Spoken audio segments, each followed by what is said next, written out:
I should be on. I should be unmuted now. Yes. Yes. I can't hear him. Yeah. Everybody else is giving thumbs up. Yep, I appear to be unmuted. Oh.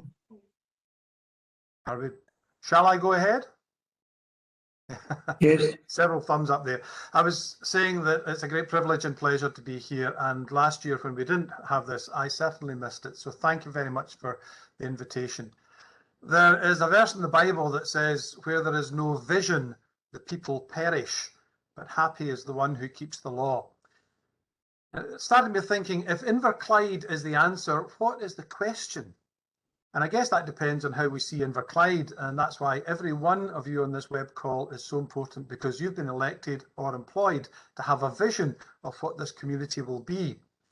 And this pandemic has forced all of us in every section of the community to rethink that. Well, I'm sure you'll all agree it does need a rethink, because just returning to what we've done isn't really an option. We need to care and to find a way to do it in this changed world. Or as someone once put it to me in the church, love like Jesus, but wash your hands like Pontius Pilate. Anyway, if the answer is Inverclyde, I hope that the question is, what's the best place to be, to live, to work, to grow up in Scotland?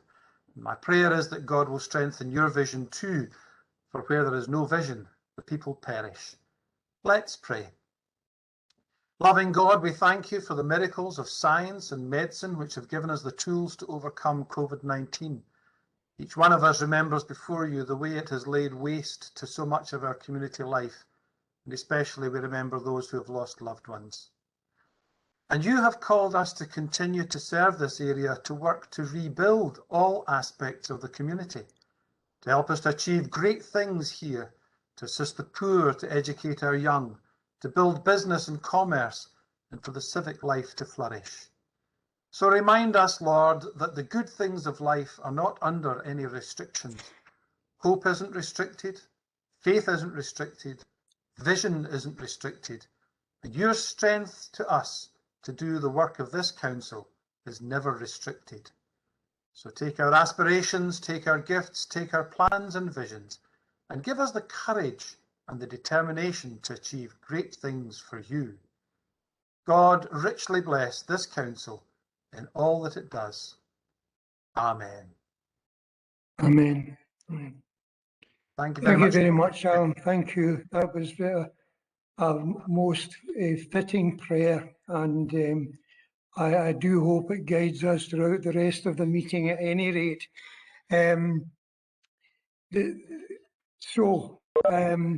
This is our penultimate meeting before the summer recess, and I think I thought I'd look at the website this day in history to find something uplifting or cheerful which had taken place on the 10th of June in the past.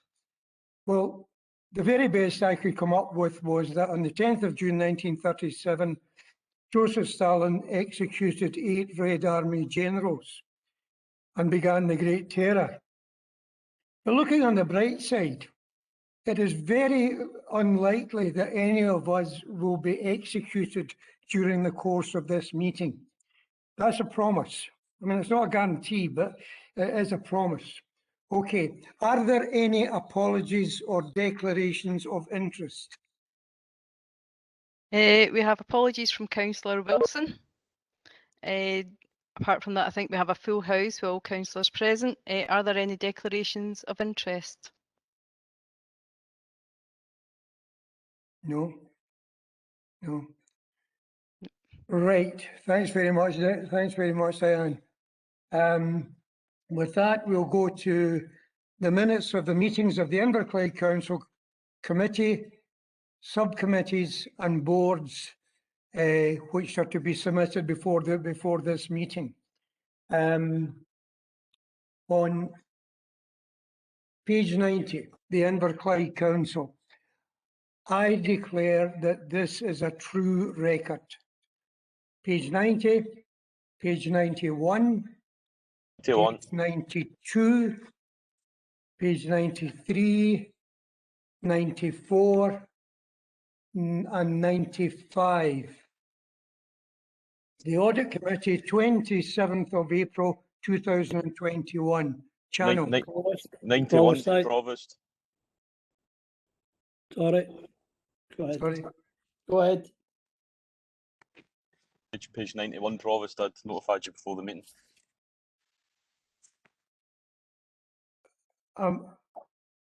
Could you repeat that, Chris? I haven't quite got it.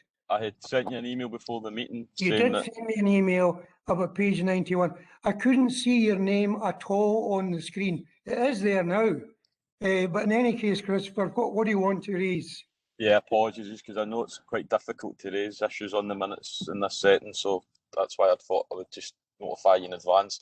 Yeah, just page 91, obviously, the minutes of the last meeting, one of the meetings that obviously references the Policy and Resources Committee in March, and at that committee, members made the decision to proceed with legal action, which the council has lost, which, you know, is a bit of a political scandal, so I was looking for an update and when members would get further information on the consequences of that decision and what the financial liabilities to the council would be. Christopher, I don't think that issue was covered in the March meeting, but nevertheless, I'll refer to the Interim Chief Legal Officer, Anne. Thank you very much, Provost. Councillor McElhenney, thank you. Yes, I confirm that I think the decision that you're referring to was a decision which was taken at the Policy and Resources Committee on the 23rd of February 2021. In any event, Councillor McElhenney, I can confirm that legal officers are considering the decision of the Valuation Appeal Committee very carefully, and the details of that will be contained within a report which will be going to the Special Policy and Resources Committee, which has been scheduled for the 24th of June this year. Thank you. Thanks. Okay. I'll return to the beginning page. 96. Sorry, Provost. I've got a note here that Councillor McCabe wishes to speak. Right. Yeah, I think, Provost, I mean, we're not here to have a debate, but I think it is appropriate that we correct the factual accuracy of the statement that Councillor McElhenney's just made. There was no decision taken at the meeting on the 23rd of February to proceed with legal action, right? If Councillor McElhenney is able to access the reports and able to access both the public and the private minute of that meeting, there was no decision taken to proceed with legal action, right? So that is completely false. Okay, now for my own part, I'll return to the original minute, which was the minute for the Inverclyde Council, 22nd of April 2021. Once again, I aver that this is a true record. Page 90, page 91, page 92, page 93, 94, 95. The Audit Committee, 27th of April 2021. Provost, I declare this is a true and accurate minute of the meeting. Okay, thank you. Thank you. Thank Channel. Page 96. The Planning Board, 28th of April at 10 a.m. Innes. I declare this is a true record, Provost. Thank you, Innes. Page 97, 98 and 99.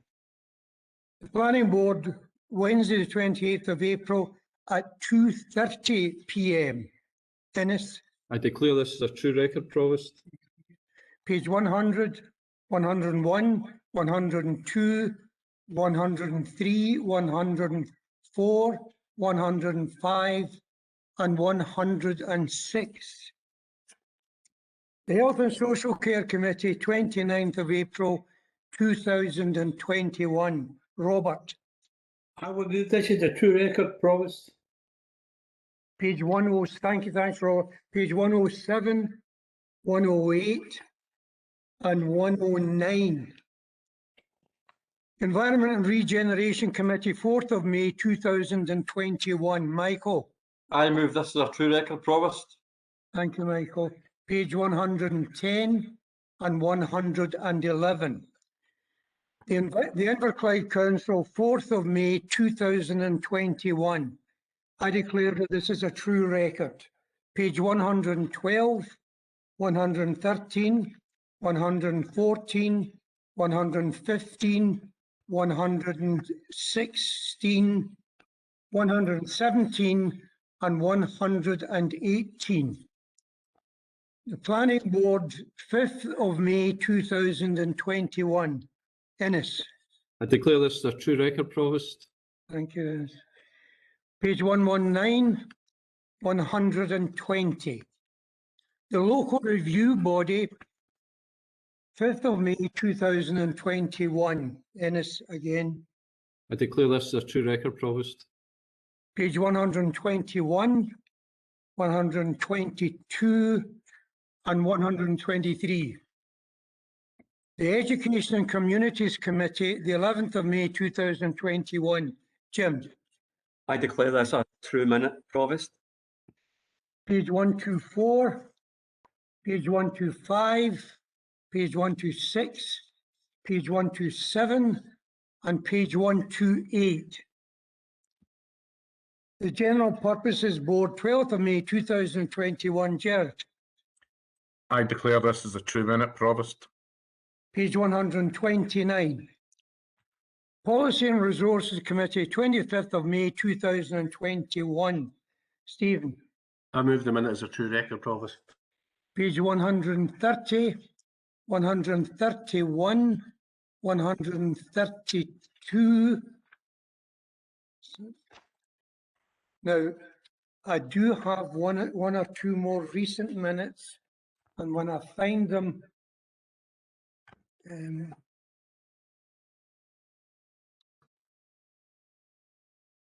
yeah.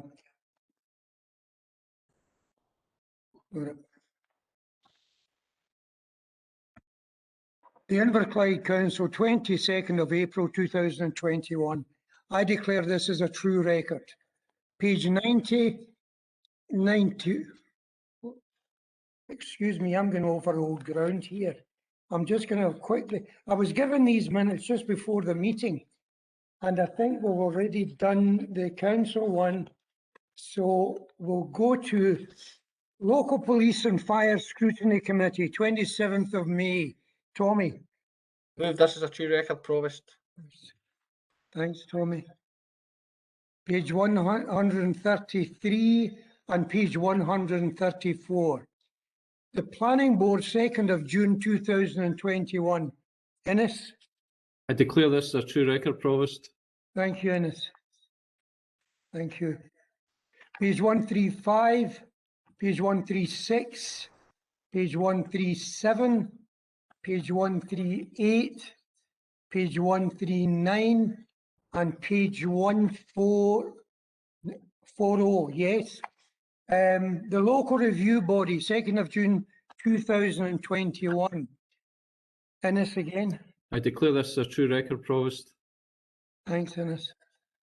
Page 141, 142, 143, 144, and 145. And I think that's us done with the various minutes, and we can proceed to item 3, which is COVID-19 update report. We had our last COVID update on the 22nd of April.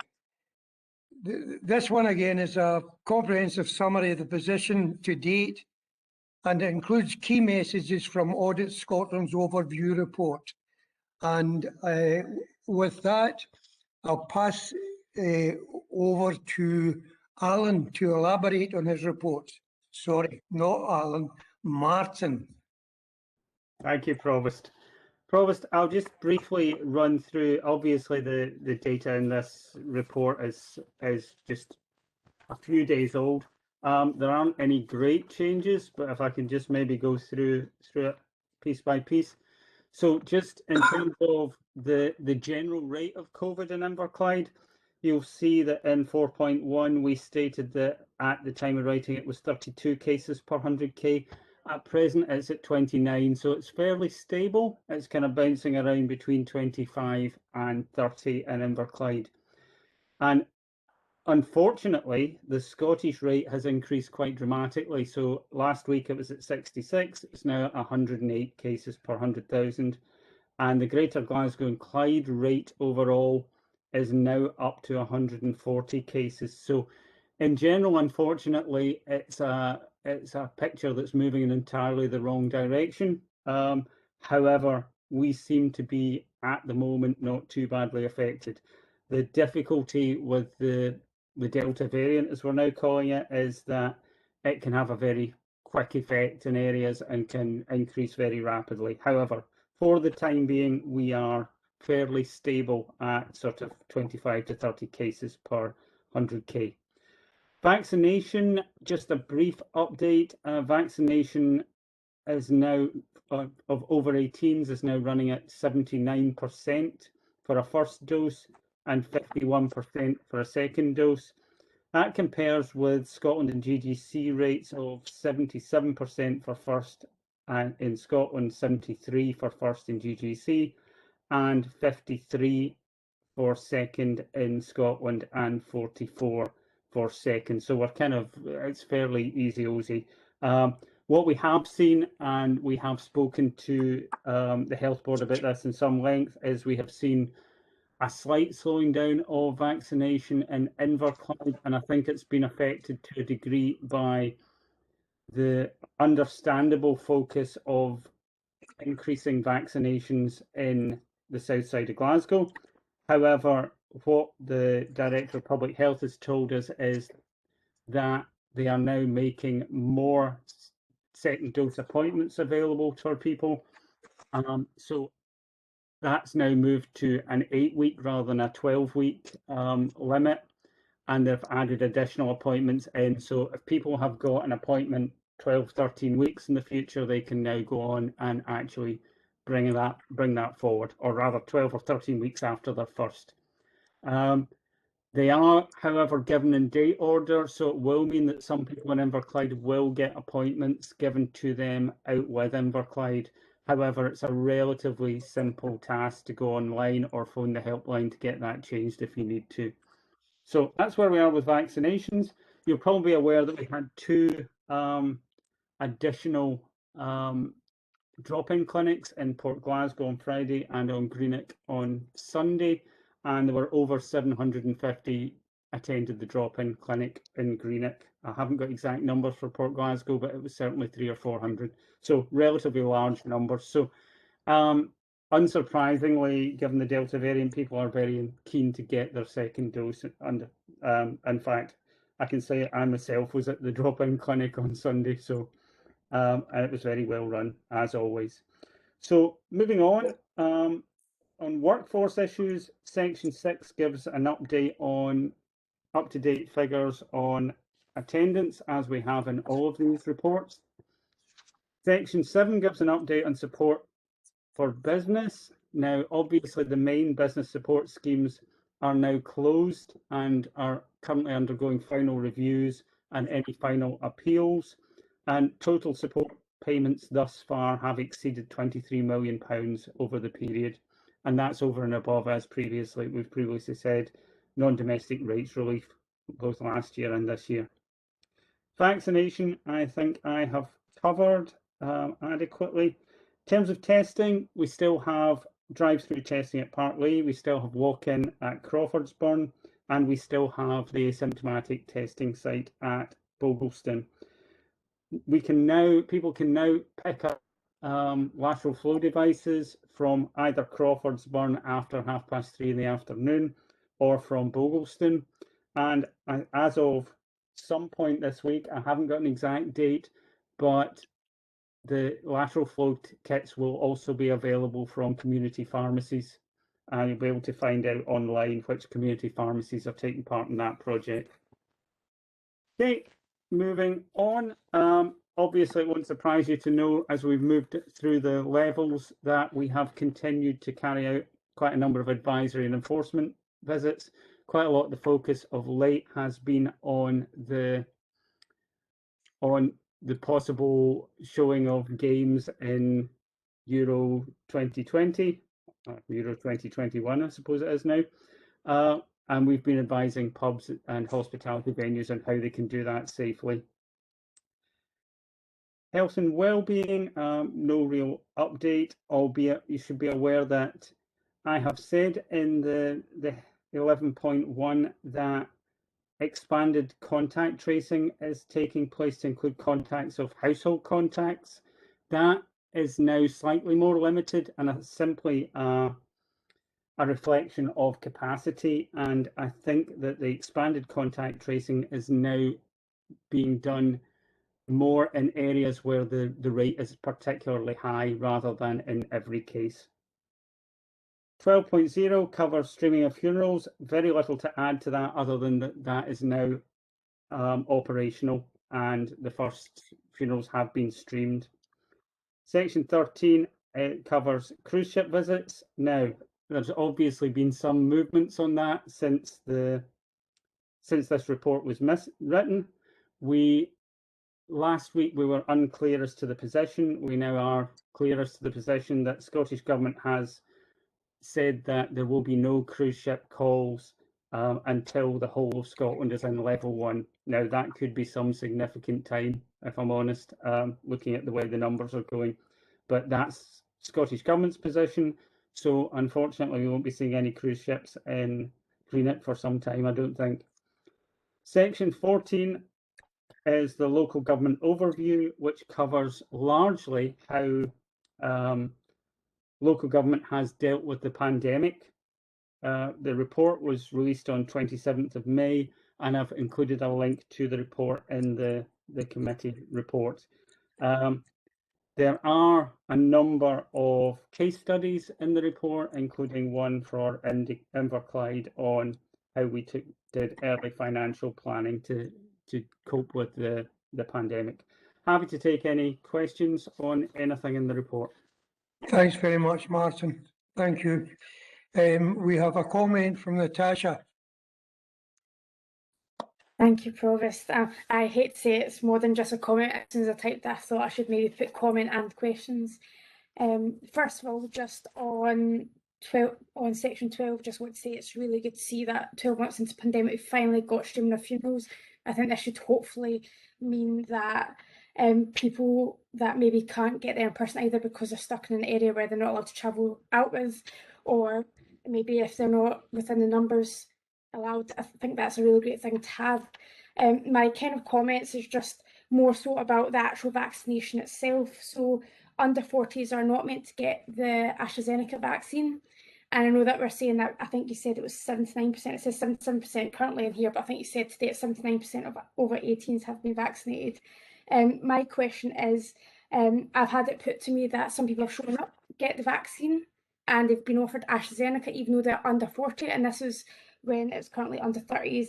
Do we have enough Pfizer and Moderna to make sure that not only have the GCIV vulnerable under 40s got some vaccination, do we have enough within Inverclyde to minimise the travelling that people need to do to get their vaccination?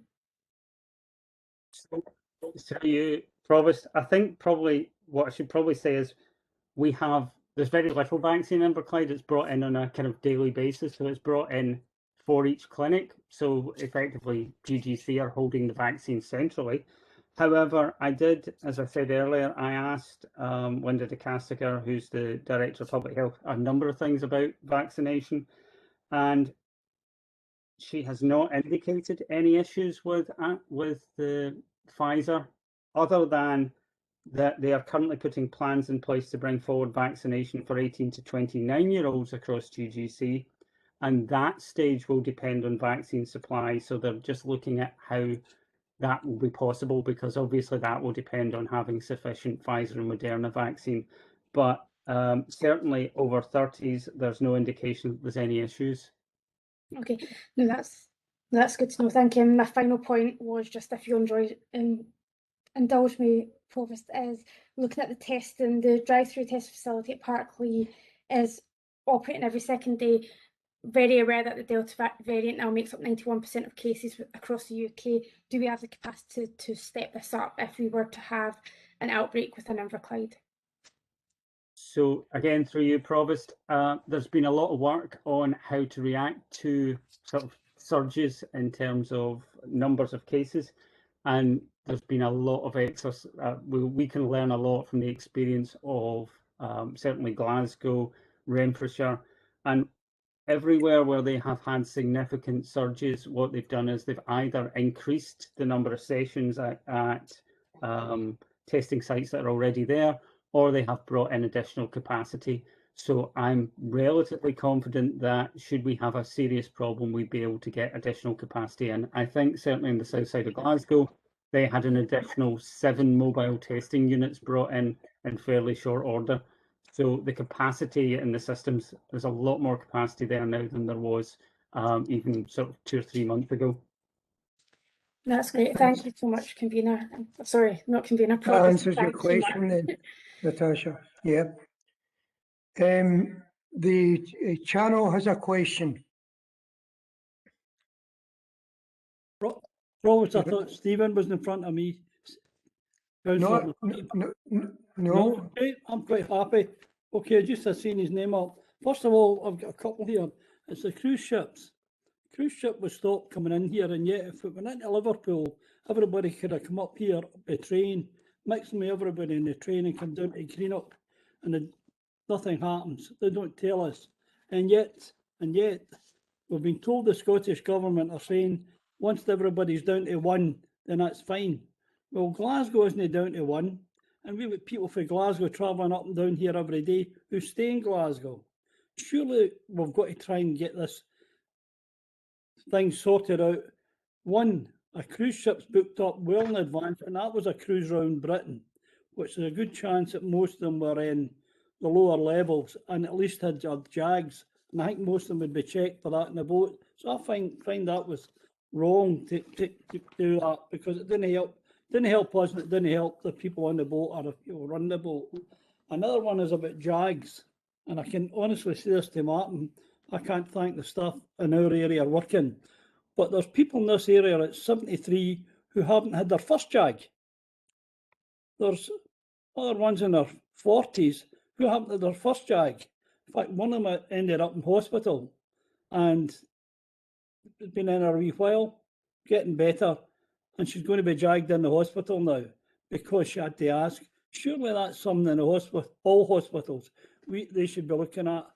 If you've had a JAG or not had a JAG, so we don't pass in on just in case we bring it in. That was a big fear before. So that's a concern of mine, Provost, because it's everybody. Thanks, Channel. Thanks. There are a number of issues there, Martin. I wonder if you could respond to them. So I'll take the cruise ships first. The difficulty with the cruise ships is that this was a decision taken very late in the day by the Scottish Government. The decision was made, I think, on Monday or Tuesday. In fact, it was Tuesday, in fact. It's the 10th today, isn't it? And a letter was sent out by Scottish Government on Tuesday the 8th. So in effect, the kind of first that we heard about the final decision was on Tuesday evening on the news, same as everybody else. So it's very, very hard to comment on it. It's effectively just a position that Scottish Government has taken. So we're kind of, it's one that to a degree we'll have to live with, I think. And yes, obviously there are potential issues of, there will always be issues of inconsistency. And I think one of the problems overall, that one of the areas I do have particular sympathy for Scottish Government overall, is that there are so many different things that they are trying to juggle and restrictions that they are trying to enforce, that it's inevitable that we'll get oddities, we'll get inconsistencies. But the cruise ship one, I think it was a very late decision, very late in the day that we heard that. Moving on to vaccinations, I think I have kind of got figures for the percentage of people vaccinated overall. And I think, so just to give you an example for, I think we're saying over 70s. So between 70 and 74, I've got a table here that says roughly 95% of people over 70, 74 are vaccinated with both doses. We will always have some people who aren't. And I suppose it would be an issue for the health board when it comes down to it to decide how they are actually admitting people to hospital. However, it's always going to be, they'll always have to admit people in emergency situations. And let's be blunt, it's more likely that people admitted to hospital with problems with COVID are going to be the unvaccinated or people that have only had one dose of the vaccine. Thanks. Provost, can I just add to that?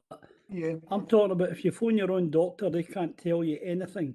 And they give you 3 numbers, and 2 of them numbers are as well phoning me because I don't know the answers.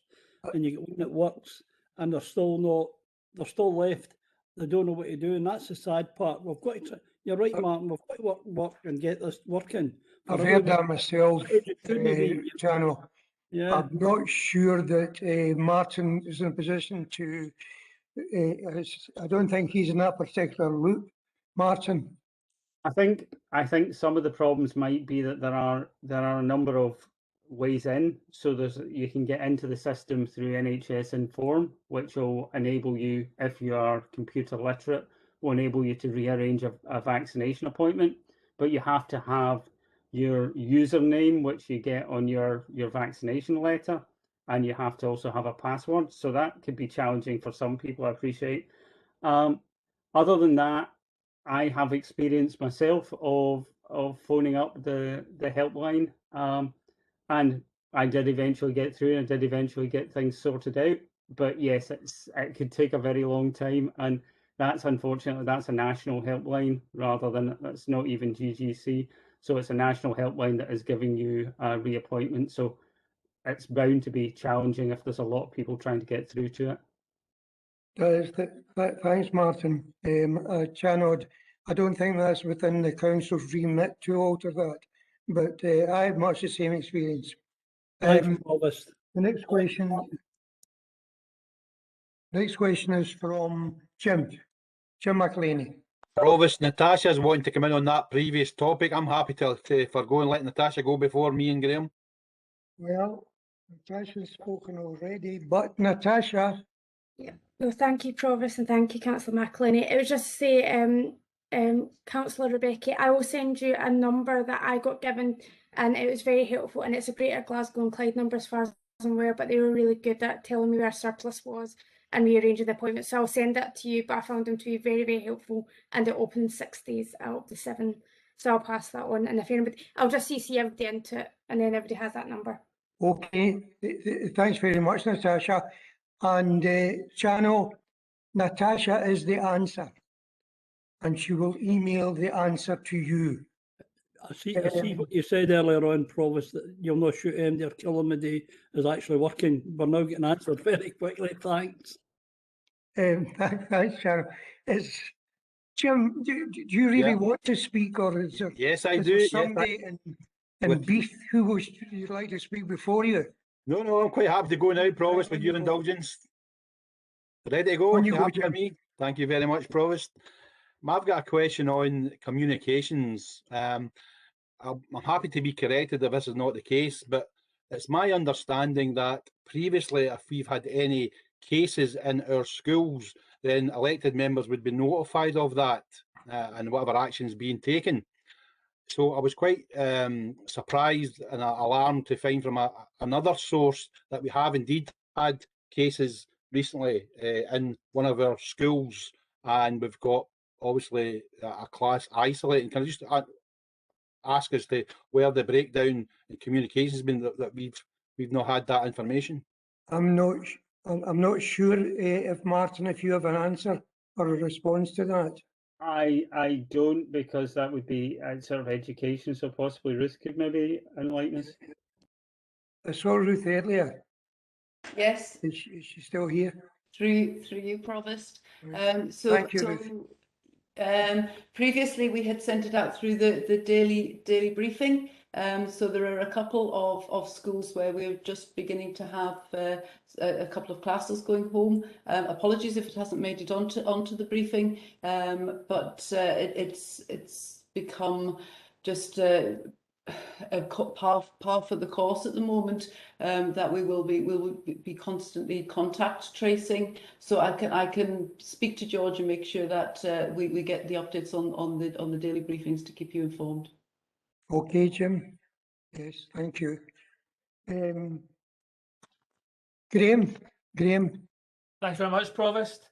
14.1 talks about the Audit Scotland report, and I will say that I haven't read it in full details. But it's just really good to see that Audit Scotland is fast off the cusp, coming to the end of the pandemic, or depends on who we believe we've already left the pandemic.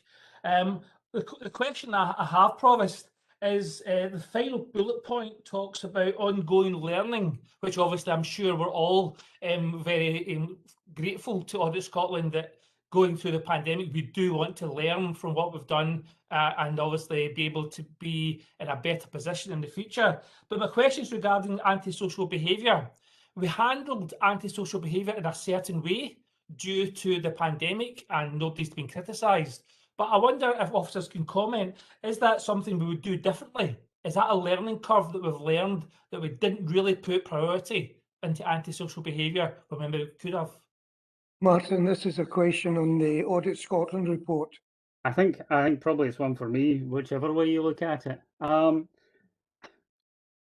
There were some differences in how we handled antisocial behaviour, and some of those were round about the restrictions on entering people's houses, and the council as a whole had a policy that for a long time that we would only enter people's houses for emergency situations. We have now moved to level 1, and we are arranging to deal with a number of antisocial behaviour cases. However, I would say that a lot of antisocial behaviour cases that we have had, we have been going in because they have been treated as effectively as emergencies. What we are finding, though, is that I think there's been a couple of things happening. So for a while, I think some people were more understanding, but then we had issues round about people being irritated, understandably irritated, by people who they saw as possibly breaking COVID guidelines, particularly during lockdown. And I think we're also seeing a wee bit of, I suppose, bounce back from people, and to a degree, particularly from young people who have been restricted for a long time and therefore are kind of letting off steam to a degree. But I honestly don't think that there's anything that we would do necessarily differently. I think we have had a service the whole time. We've had the community wardens have been available all through the pandemic. Now, I will be honest, for the very initial part, they were doing other duties and supporting other services to a degree, but they've been available since September, and we have been investigating antisocial behaviour. We have had 1 or 2 cases that have been challenging, though, I'll be honest with you. 1 or 2 cases that have been extremely challenging. Thanks, Martin. Graham, does that answer your question? That's lovely. Thank you very much, Provost. Thanks very much. Now, as far as I can see, we have no further questions or comments. So, Martin, do we agree the recommendations? Provost. Sorry, Jim. Sorry. Yeah, could I ask a question? Yeah, of course. Okay, thank you. A question, Martin, regarding the vaccinations. It's very encouraging, the numbers of people that have came forward to be vaccinated, and I think we're all encouraged by the high numbers of people turning out. But within your report, you said, I think in Inverclyde, it's a small number who haven't turned up for appointments, 6.8%. As you know, Martin, I've emailed you about this before, about maybe some of the reasons why people perhaps are not turning up, where it could be late postage, where it's disabled people, or maybe can't, difficulty getting there, maybe where it's somebody that's blind that maybe can't read letters, people with literacy problems, maybe people whose English isn't their first language. I know you said to me that you were going to be raising it with the Public Health Director, as to maybe some of the reasons why people are not turning up. So I just wondered if you're any clearer maybe in reasons why folk are not turning up, because we keep on being told we're not safe till everyone's safe. Thanks. Martin. Thank you, through you, Provost. We have raised this, and we've also had discussions with both myself and HSCP. Have had discussions with the Health Board on what we can and can't do to raise to address that sort of small percentage who haven't turned up. I think there's probably two things going on. One of the intentions of the drop-in clinics was to try and encourage people who, for whatever reason, maybe hadn't come forward, to come forward and have a first dose, particularly given the greater transmissibility of the Delta variant. What I don't have as yet is any figures from the Health Board as to how successful that was. Initial reports appear to be that the bulk of the people attending the drop-in clinics have been people coming for their second dose rather than people who had been missed. However, we have got a commitment from the Director of Public Health to run more, and we'll look at how we can do some press. What we haven't been able to break down is any kind of common factors or any particular reasons. It's been looked at geographically, and we've also looked at things like, could there be any particular hard to reach groups, but it's not really thrown anything obvious up. However, we've also got a commitment from the Director of Public Health that potentially we could look at bringing in a mobile unit to possibly visit some areas if people are finding it hard to get to the clinics. So we are still looking at all these things, and we'll still run some more pop-up clinics, and we'll look at how we can do some of these other things. But unfortunately, I have got no real intelligence as to the reasons. If we did, then it'd be a lot easier to solve. Jim, are you happy with that? Yeah, I mean, thanks for the answer, but just also one thing I didn't throw into the mix here when I was, saying there could be possible reasons, is just basic fear. Either fear of the vaccine or fear of needles. I mean, I know I've got a needle phobia. I'm terrified of needles, but I couldn't wait to be vaccinated, to be honest. But, if it was something like that, it's about how we try and overcome it. But, I mean, it's encouraging, as I say, the amount of people who have came forward already. But it would be great if we could reach out to anybody who's daring, or fearful, or if it's people were just not able to reach for whatever reason. Thank you. Yes.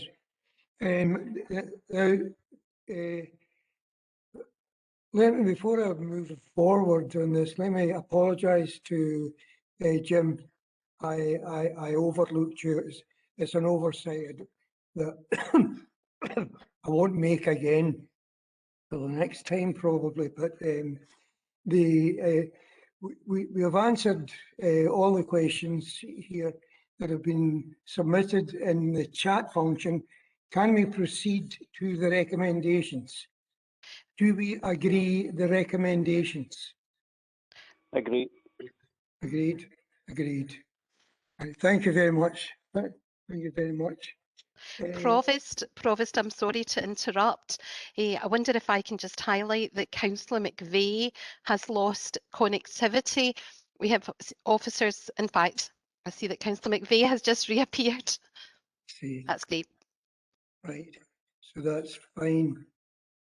Okay. Tommy, I can't see you, but you've reappeared. I'm reliably informed that Tommy's now with us. So the next item is agenda item number 4. It's in a separate paper with a yellow cover and white with the black words on it. This is the organisational recovery plan. And obviously the recovery from this pandemic is a clear priority, and a priority which has preoccupied officers and members from almost the first days of the pandemic.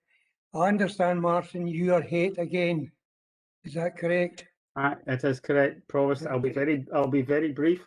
So this is the organisational recovery plan coming to Council for approval.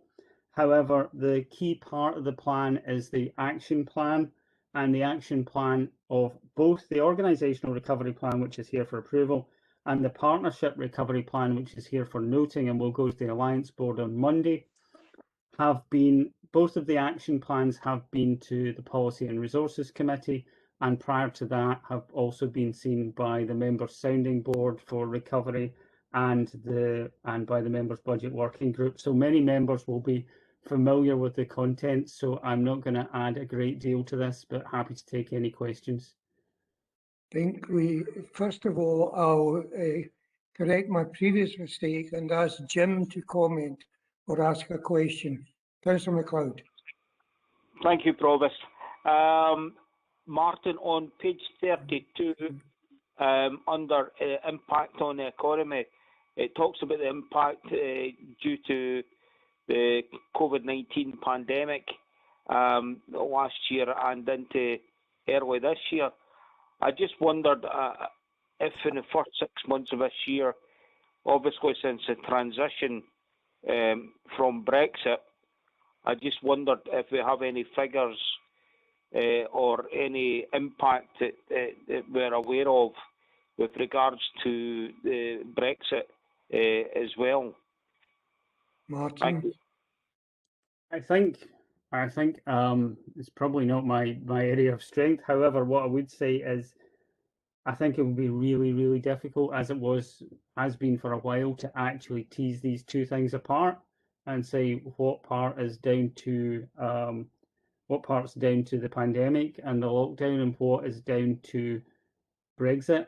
And I suppose from the other angle, we'd probably also have to say that possibly some of the support being offered through the pandemic support to businesses and to individuals who are still possibly on furlough might be masking some of the effects on Brexit. So it's very, very, very difficult to say. I do know that we do have an outstanding remit to bring a report back on Brexit and on the economic impact of Brexit, and that's likely to be brought back to the council in the autumn, I would think, when we've actually got time to say, when we're actually able to say this is what we think has happened. What we are seeing, though, I think we safely say, is we are seeing a lot of impact, which may be Brexit related, may be pandemic related, on supply chains and on business supply chains. So, yeah, hard to say at this stage, but we will come back to council on this. Thanks, Martin. Jim, does that answer your question? Yes, it does answer my question, Provost. Just sorry, one other thing I did mean to ask as well was, I mean, I think sometimes, you know, it's been a terrible last 15 months. It's affected us all in so many ways. But in other ways, there can be some positives that can come out of this. And we've also seen a lot more home working. I believe, I think there was 800 employees at one time were working from home. I think the last time I asked, there was between 300 and 400 employees still working from home.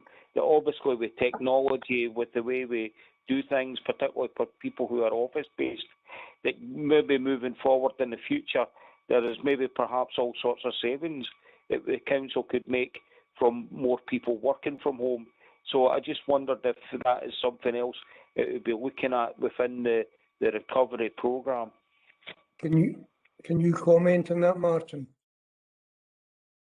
I think probably I'd be better off handing this one, if possible, to Alan, who's the lead for organisational recovery. Alan. Thank you and good afternoon. Has been deflected to you. You've caught it. More than happy to give Martin a rest. You members will notice from the Organisational Recovery Action Plan that there are two or three, the first 3 pages of the action plan relate to people, place and technology, and those 3 things cannot really be separated, and there are timescales for bringing reports back in that regard. I have to say, you know, I would want to manage members' expectations for any meaningful, if any, savings that would come from extensive home working, because we're not in the centre of a big city where, you know, and even in these areas, that I imagine that property portfolios are going to be struggling going forward if there's a big move to home working.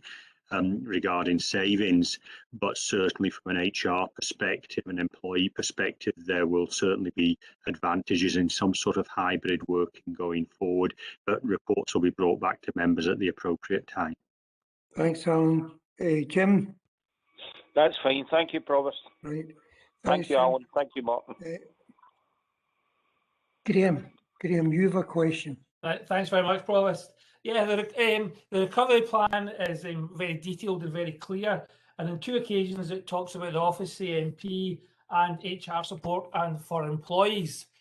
I don't know whether the 21 colleagues, the 20 online, that would be embarrassed, but there's quite clearly 22 councillors who have been affected by this as well, and there's nowhere in the report.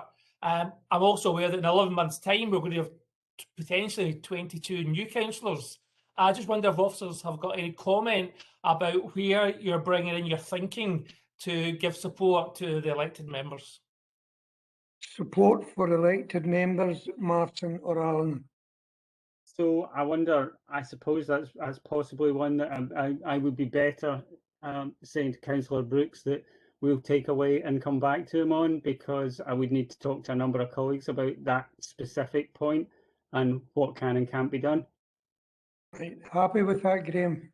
Thank you very much, Provost. Yeah, thanks. Sorry, Provost, if I can maybe help as well. There is an ongoing exercise at the moment being led by Stephen McNabb regarding a review of the applicability of certain council officer policies and access to them for councillors.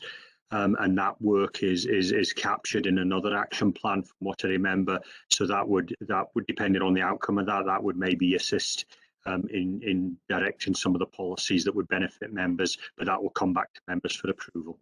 Right, thank you, Alan. Okay. Elizabeth? Thanks, Provost. So it's extraordinarily helpful to have all the actions in one document, or 2 documents if we count the partnership document as well. And it's also really helpful to have the line for each of them that says who's responsible for them. And I know that we've actually gone down to named individual officers for most of them.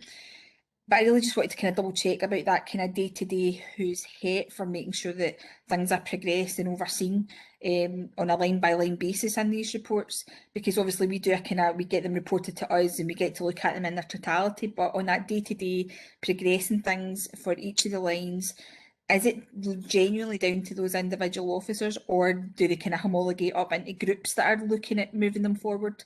It's really just to see how we're actually operationalising this. So I can possibly help with that, and then possibly Al might want to come in with a bit more. There is an organisational recovery group that is looking at this on a regular basis that's chaired by Alan, and it's going to continue to meet monthly. It will obviously be bringing regular updates. I think we've said 3 monthly updates to Policy and Resources Committee. And what has been done, you're quite right, there are individual officers named for a lot of actions, but rather than actually try and pull updates together from all those officers, I think there are individual officers will have responsibility for one outcome and will be then responsible for pulling all that together. So you're quite right, they'll be homologated upwards and then reported back to the organisational recovery group, and then through there to Policy and Resources. Does that help you, Elizabeth? Yes, thank you.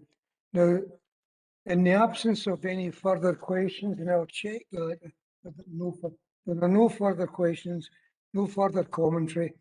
Do we agree the 2 recommendations? Agreed. Agreed. Thank you. The next item is number 5, it's financial strategy. And well, we've been facing significant financial challenges for the best part of a decade now. Then a pandemic kicked in. That means that we now confront quite unprecedented financial pressures and uncertainty. So after those cheerful words, I'll ask Alan for the answers. Thank you, Provost. I'll try and maintain the tenor of your introduction. This is the 6 monthly financial update coming to the council, and as usual it provides a synopsis of the latest economic data at a UK level and the latest developments within the Scottish economy and the Scottish Government, and potential impacts on future local government settlements. There's the usual table 3 on page 25, and members will note from this that it projects a funding gap of £11.4 million by 2022-23 or 2023-24. And this is based on current estimates and is before any council tax increase that members may decide in future years. The thing I would highlight, and I've highlighted in the recommendations, is that at the moment the council budget strategy is to allocate up to £4 million worth of reserves to reduce the funding gap in the forthcoming financial year, not this financial year, but in the forthcoming financial year. However, this then has a knock-on impact 2023-24, where members will note that there's a funding gap in that 1 year of about £10 million. So it's important that members keep an eye on that and bear that in mind in terms of decision making. This position represents the mid-range scenario. As usual, I've got the optimistic and pessimistic scenarios, and that vary between £5 and £22 million for the funding cap over that period. As usual, the risks, which are reviewed by Andy Priestman, and the future potential pressures and issues, which are reviewed by the corporate management team, are included. And then you've got the tables for the individual financial models. I'm pleased to say all financial models look sound at this point in time. And in fact, there's a few areas where there may be the possibility to draw out one-off savings or recurring savings as part of the forthcoming budget round. And I'll work on those over the summer and autumn and bring proposals back via the members' budget working group to members to consider. I'm more than happy to answer any questions. Thank you. Do we have any questions? Councillor Elizabeth, you have a question. Thanks. I've got two, Provost, if that's all right. Sure. First one. The first one is probably something I'll return to later on in the meeting, I would imagine, obliquely at least, and it's about the notion of changing the narrative, changing the relationship that we have with Scottish Government in terms of how local government is funded. And Alan sort of referred to that in the opening remarks that he's made about this paper. And I'm just wondering if we can have regular updates as to how that correspondence, how that communication is going, because I think it's important that it does happen, and I know that there's agreement in COSLA to do it. But it would be useful to sort of be kept in the loop, I guess, in terms of how that conversation progresses and any input that we might be able to have to that is my first point, I suppose, rather than a question. And the second question that I have, and this is one where I hope I'm not opening Pandora's box here, it's about Appendix 4 and about the school estate side of things. And obviously we've spent a lot of money on school estates, and the Scottish Government at the tail end of us spending money on school estates brought forward money for school estates. And I know that there was suggestion of having conversations about any way that we could tap into that funding for our ongoing maintenance of our school estates. And again, just wondering where we are with that particular action. Right, thanks, Elizabeth. Alan, the first question was updates and correspondence with the Scottish Government. Thank you, Provost, and thank you, Elizabeth. The question around getting information is probably best done through the COSLA papers. Now, I think it was raised at a previous meeting that quite often there's another updates that go to COSLA leaders on ongoing discussions between COSLA and the Scottish Government, because that's where these issues are discussed and developed. Certainly, some updates come to directors of finance, but and I must admit, and maybe one I would ask through yourself, Provost, if the council leader is able to update. So I think previously, Stephen, you gave an update in terms of, sharing COSLA leaders' papers or certain updates in that regard. Stephen? Yeah, I mean, a lot of the leaders' papers are private papers. So the difficulty is that I cannot necessarily share those directly, and I've had discussions with Elizabeth about potentially how she can access papers. There are facilities within political groups to be able to share papers more widely, so I would suggest that.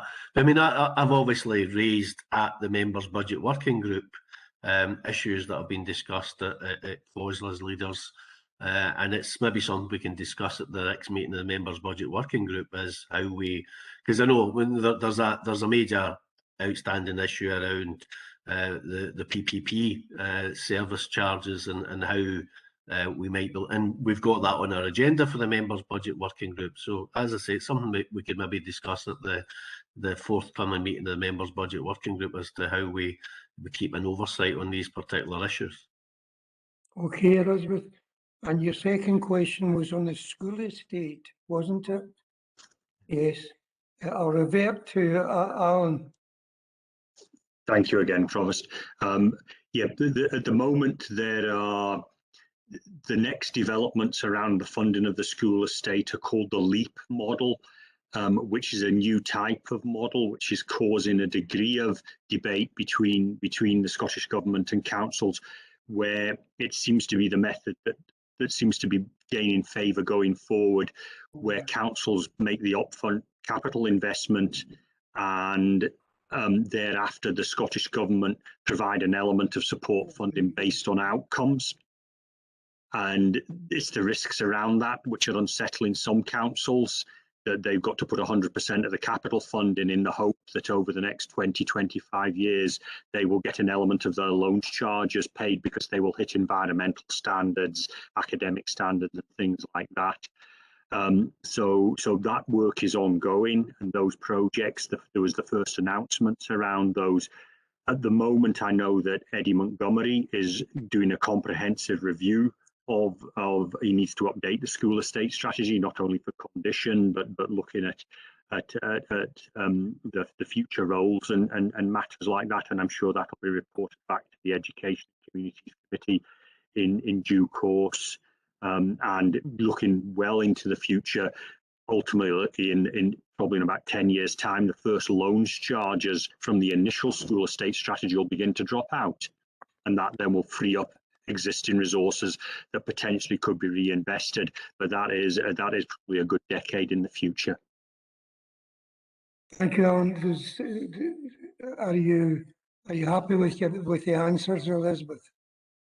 They're both really helpful. Thanks to the council leader also for the suggestion about the Members' Budget Working Group. That's really helpful.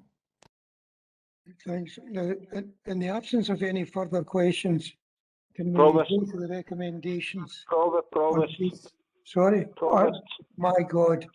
Listen, Jim, I've done this twice. I owe you a box of chocolates.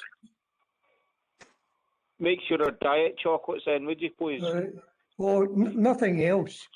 They're all the Okay. chocolates I have. Because I'm fading away to a mountain here. Okay.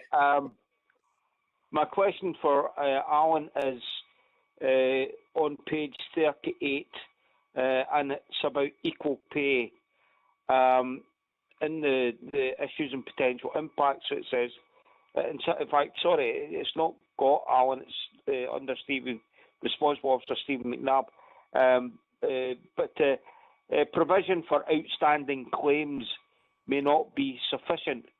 I seem to think that the last time we had discussions around equal pay in the chambers, which was some time ago now, that I was led to believe that we were at the tail end of things, that everything was about resolved and we were only down to a small number of employees. We still had to get things sorted.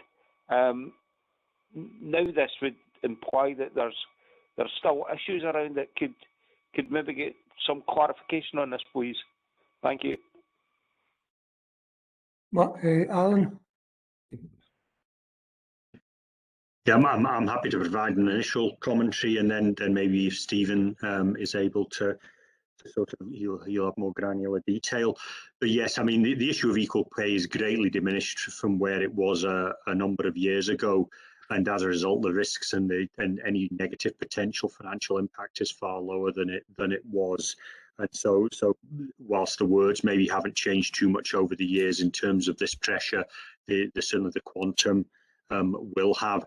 The main allowance that we've got going forward are probably for around legal fees, etc. For dealing with any future cases. It's the known unknowns or the unknown unknowns that we're looking at now in the equal pay, because there's very few cases actually outstanding. But with that, if I can maybe hand over to Stephen, if he can supply more details. Stephen. Thank you, Provost, through you, Provost, and thank you, Alan. You more or less took the words out of my mouth here. There are down to the very, very low levels of any equal pay claims that remain against the council. We've really settled all the ones that we feel there's any vulnerability attached to. So, however, as Alan says, there may well be some ongoing live claims that still need to be dealt with, potentially need to be defended. And although we feel we've got strong cases in the small number we have, there may well be costs associated with that. So that's really why there's just that small provision that still remains as part of the financial strategy. But Councillor MacLeod is absolutely right that in terms of from an officer's perspective, we've really dealt with the vulnerable equal pay claims that were lodged against the council. Thank you, Provost. Thank you, Stephen. Jim, does that answer your question? Yes and no. Both Alan and Stephen, regarding about future cases, I would have hoped that because we've settled the vast bulk of cases, in fact almost all cases now, that we've changed our policy to address the issues around it caused equal pay. So why should there be future cases coming before us? And you said there might be a small number. Have you any idea about what kind of number? Thank you. Stephen, can you answer that? Yes, I can. Yeah, I mean, first of all, Councillor MacLeod's absolutely right. We have put in place a number of measures to make sure that we have a robust defence against any future equal pay claims against the council. As you know, we've recently remodelled our pay and grading structure. We've got a robust job evaluation scheme that's been put in place. And those are the key things that will allow us to defend any claims that come forward in future. In terms of outstanding claims, we have, it is probably less than a handful of claims. I don't know the exact figure to quote to Councillor MacLeod, but a lot of them are claims actually that we have settled and should be removed because it's basically a bit of a slowdown in the employment tribunal system over the past year or two. There's a number of claims that we have resolved and have not yet been formally removed from the live case register. So there's a number of them that we still need to work through with our legal advisors and remove them. But we're down to a very small number of any live claims that are against the council. And certainly we don't have any that we feel that we have a high risk in terms of defending them. Thanks, Stephen. Jim, are you all right with this? Yeah, I mean, thanks for clarifying position, because when I read this at first, I thought, oops, it might have been a picture that it was more than what it is. But thank you. Cheers. Thanks, Jim. I think we have a question from Ronnie. Thanks, Provost. Stephen, you may already have answered this question, but typically, what would you consider to be vulnerable claims?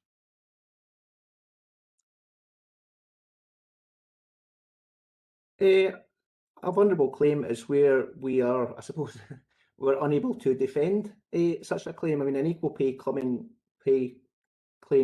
being submitted would mean that we might be accused of paying a male or a female a greater salary for doing the same value of job. And obviously with our new pay and grading structure in place and our job evaluation scheme, we feel that we have got those robust procedures in place. They've been externally assessed, and therefore we would be confident of defending any claims coming forward on that basis. There are, I mean, obviously we never know what's ahead of us in terms of the law, and case law can change. There is obviously issues that we've highlighted recently around the £500 payment, for example, that's been made through the Scottish Government to some groups of staff and not to others. That's a potential vulnerability there that we've highlighted, but we know the Scottish Government are taking on that liability. So things can change as case law develops, Councillor Alfeld, but in terms of this council and the procedures and the processes and the pay model and job evaluation arrangements we've got in place, we feel that we're in a good place to defend any claims coming forward. Not sure. Thanks, Stephen. Ronnie, does that answer your question? Yeah, that's fine. Thanks, Stephen. Thanks, okay. Thanks very much. Now, in the absence of any further questions on this issue, on this particular agenda item, do we approve the recommendations? Agreed. Agreed. Agreed. Thank you.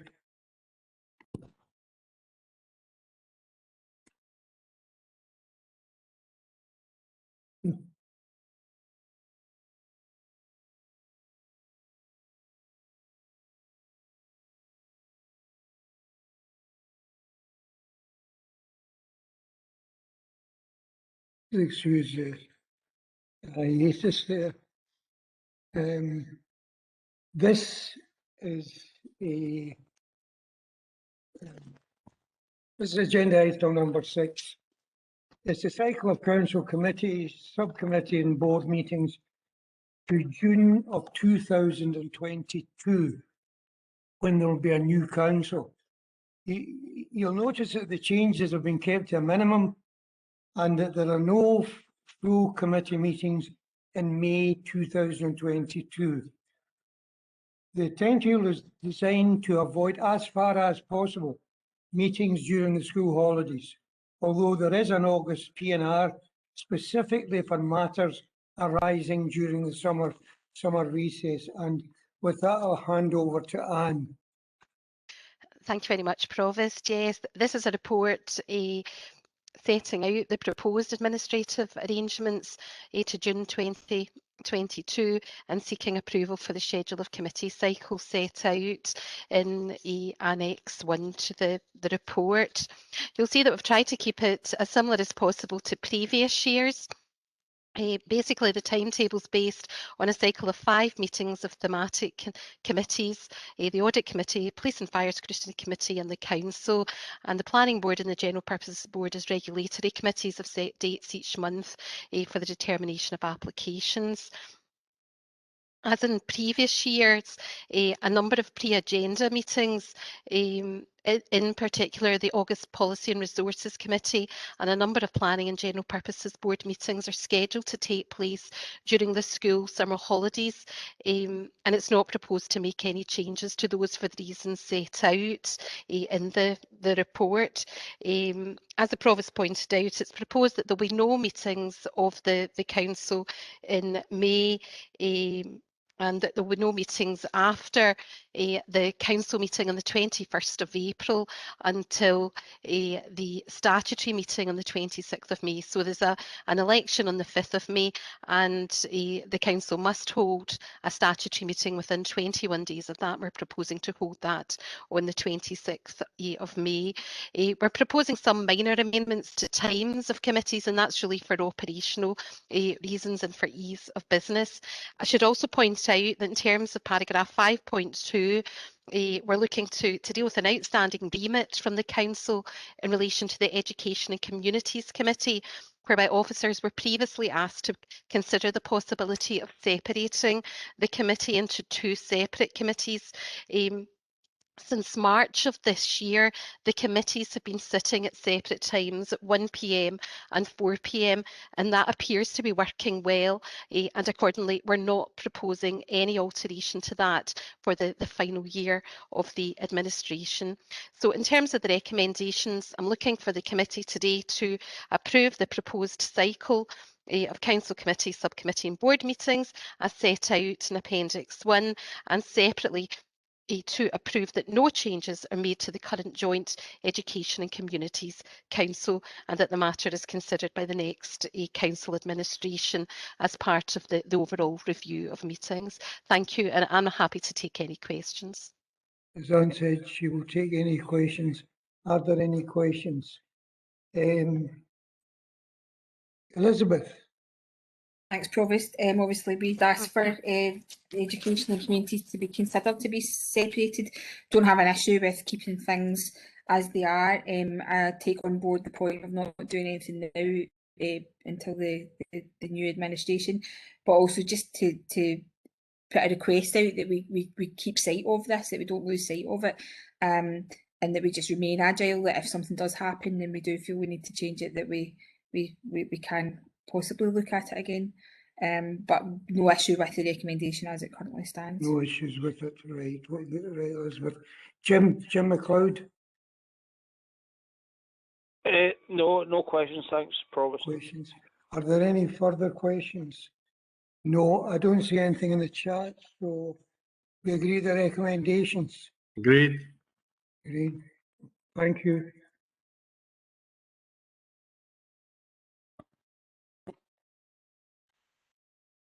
Excuse me, I'm wrestling with my papers, and so far I've won 2 submissions and a knockdown. This one here is item 7, proposals for future delivery of council committee meetings.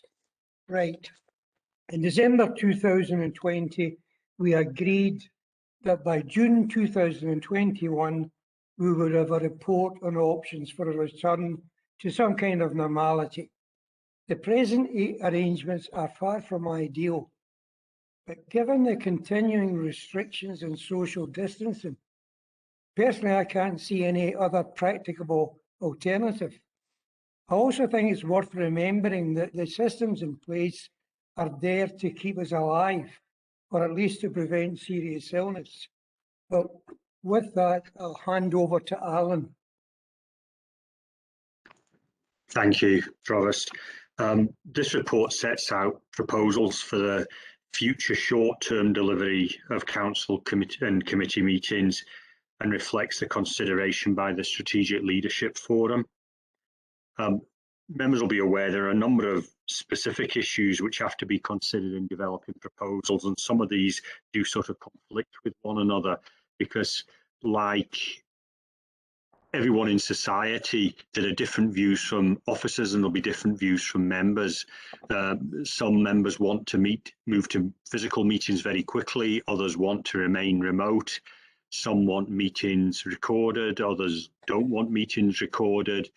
And there are issues around the public attending and how we engage with them. This report tried to consider all those matters, and I'm grateful for the advice and support of the Strategic Leaders Forum in coming up with the recommendations in this report, which is that the current arrangement of remote meetings continues until social distancing can stop and all members have the opportunity to attend council meetings rather than having a limited number attending and having some sort of lot-in system that determines which members could attend, but recognising, a bit like a point that was made earlier in the agenda, that there have been positives learned through the COVID period in terms of how to manage business, and we don't want to end the opportunity for elected members and potentially officers to attend meetings remotely in the future, and it's getting the technology and the processes in place to make sure that can work. The report also asks the council to agree to end the emergency procedures that were agreed in January, which gave an operational log for officers to take emergency decisions. I think members will recall that over the last month or two there's been virtually no, if any, operational log decisions, but it's to bring committees back to a normal operational model in the new timetable that members have just agreed. So that would be from the August Policy and Resources Committee. Alan MacDonald from the ICT side and from the governance side, and obviously any other member of the CMT are happy to answer any specific questions. Thank you. Thanks very much, Alan. But first I'll call on Jim McLeod. Jim, No, I don't really have any questions. Just to say that I know that the last year has been difficult. Well, the last 15 months have been very difficult, but certainly I have to say thanks to our officers and particularly ICT, who have had a difficult task in dealing with things. And I know things haven't always worked out perfectly, but certainly I would thank them for all they've done to do their best to keep us all in touch and for us to keep continuing on with our business. Thank you. Thank you, Jim. Thank you. Natasha, you have a comment, question? Yes, thank you, Prof. It's more so a comment, and I hope that I've read my papers right and that I've got the wrong end of the stick, otherwise this won't really make sense. But I just wanted to say I really welcome the plan to have a hybrid approach to meetings going forward. So talking as a councillor who is of working age and who has been trying to hold down the job and find employment throughout my term in the council, I can attest to the fact that it can be quite difficult at times. And as Councillor MacLeod alluded to there, our journey into digital hasn't always been smooth nor easy. However, it has let us learn some really positive lessons. And I believe that this step will help us to not only modernise our council, but will also help us to increase the diversity of the council. And as much as I value and appreciate each of my fellow councillors on the call here today, looking around the table, there are glaring gaps in our diversity and equality. I welcome the move and hope that this really does make a real impact into the people that will consider to stand next year in the elections. And I hope to see just a bit more equality around the table. And I think that with people being able to dial in, that we'll be able to get that either from working parents or people who have got care responsibilities to those who maybe can't physically get into the council. I think that this should hopefully increase diversity across the board for us. So thank you for everybody's perseverance, and thank you for the lessons learned. Natasha. And I will shut up now at the Provost request. Thanks, Provost. I'm not sure that the proposals include a hybrid form of meetings. I'll defer to Alan on that. Thank you, Provost. Yeah, the longer term proposal is that the meetings for the council and the committees would enable a combination of physical and remote attendance, but for that we need to have the appropriate investment and technology in place, and that would be the subject of a report to the September Council. But exactly, the EIA, the Equality Impact Assessment that's attached for members, absolutely recognises the issues that Natasha has raised in her intervention there. Yeah, I see, Natasha, well done. Thank you, Provost. I'm glad that I read the papers right. Jim McElhaney. Thanks, Provost. I don't know if it's part of the protocols that I have now to follow, Natasha, for each point or not, but I think it's just purely coincidence. My point is just Alan touched on it, is regarding the hybrid model. I fully accept that we continue with online meetings until the requirement for social distancing is removed, but that could be removed next week. So where are we? Because that's quite a clear statement that as soon as that safeguard's been removed, then we can have the hybrid.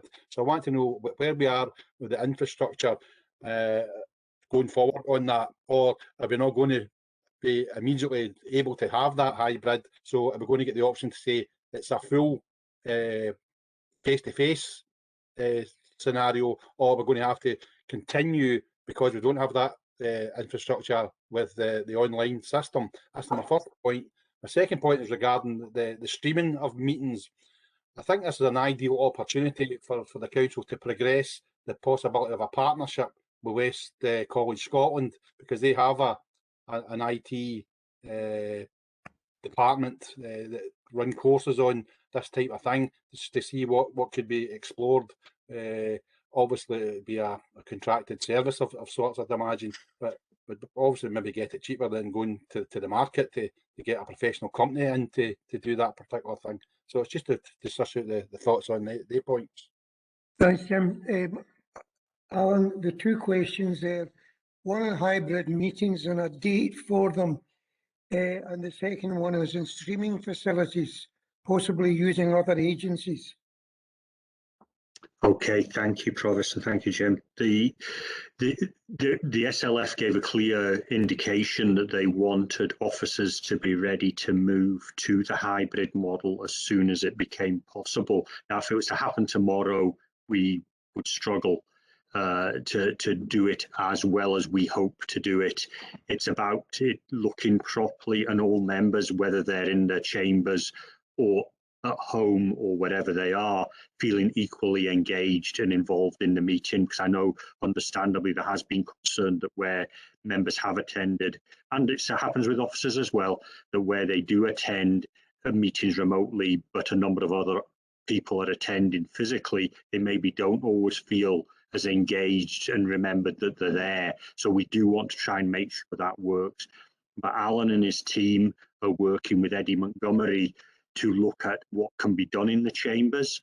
They are engaging, and this probably goes into the second point that Jim raised there about we are engaging with an organisation, with a company that does provide this sort of service in other councils in the United Kingdom, including the likes, I think it's Aberdeenshire, Alan, it was one of the ones that we've looked at.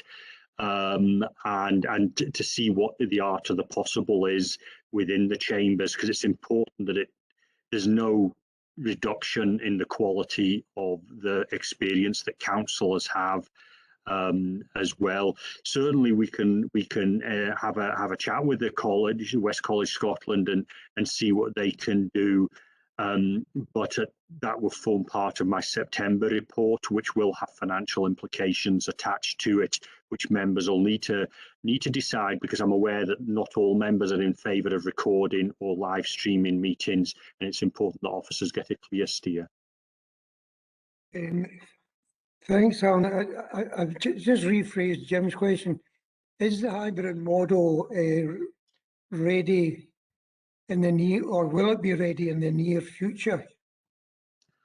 At the moment, the corporate management team are meeting hybridly. Right now, there's not 22 in the corporate. It might seem like it, but there's not 22 in the corporate management team.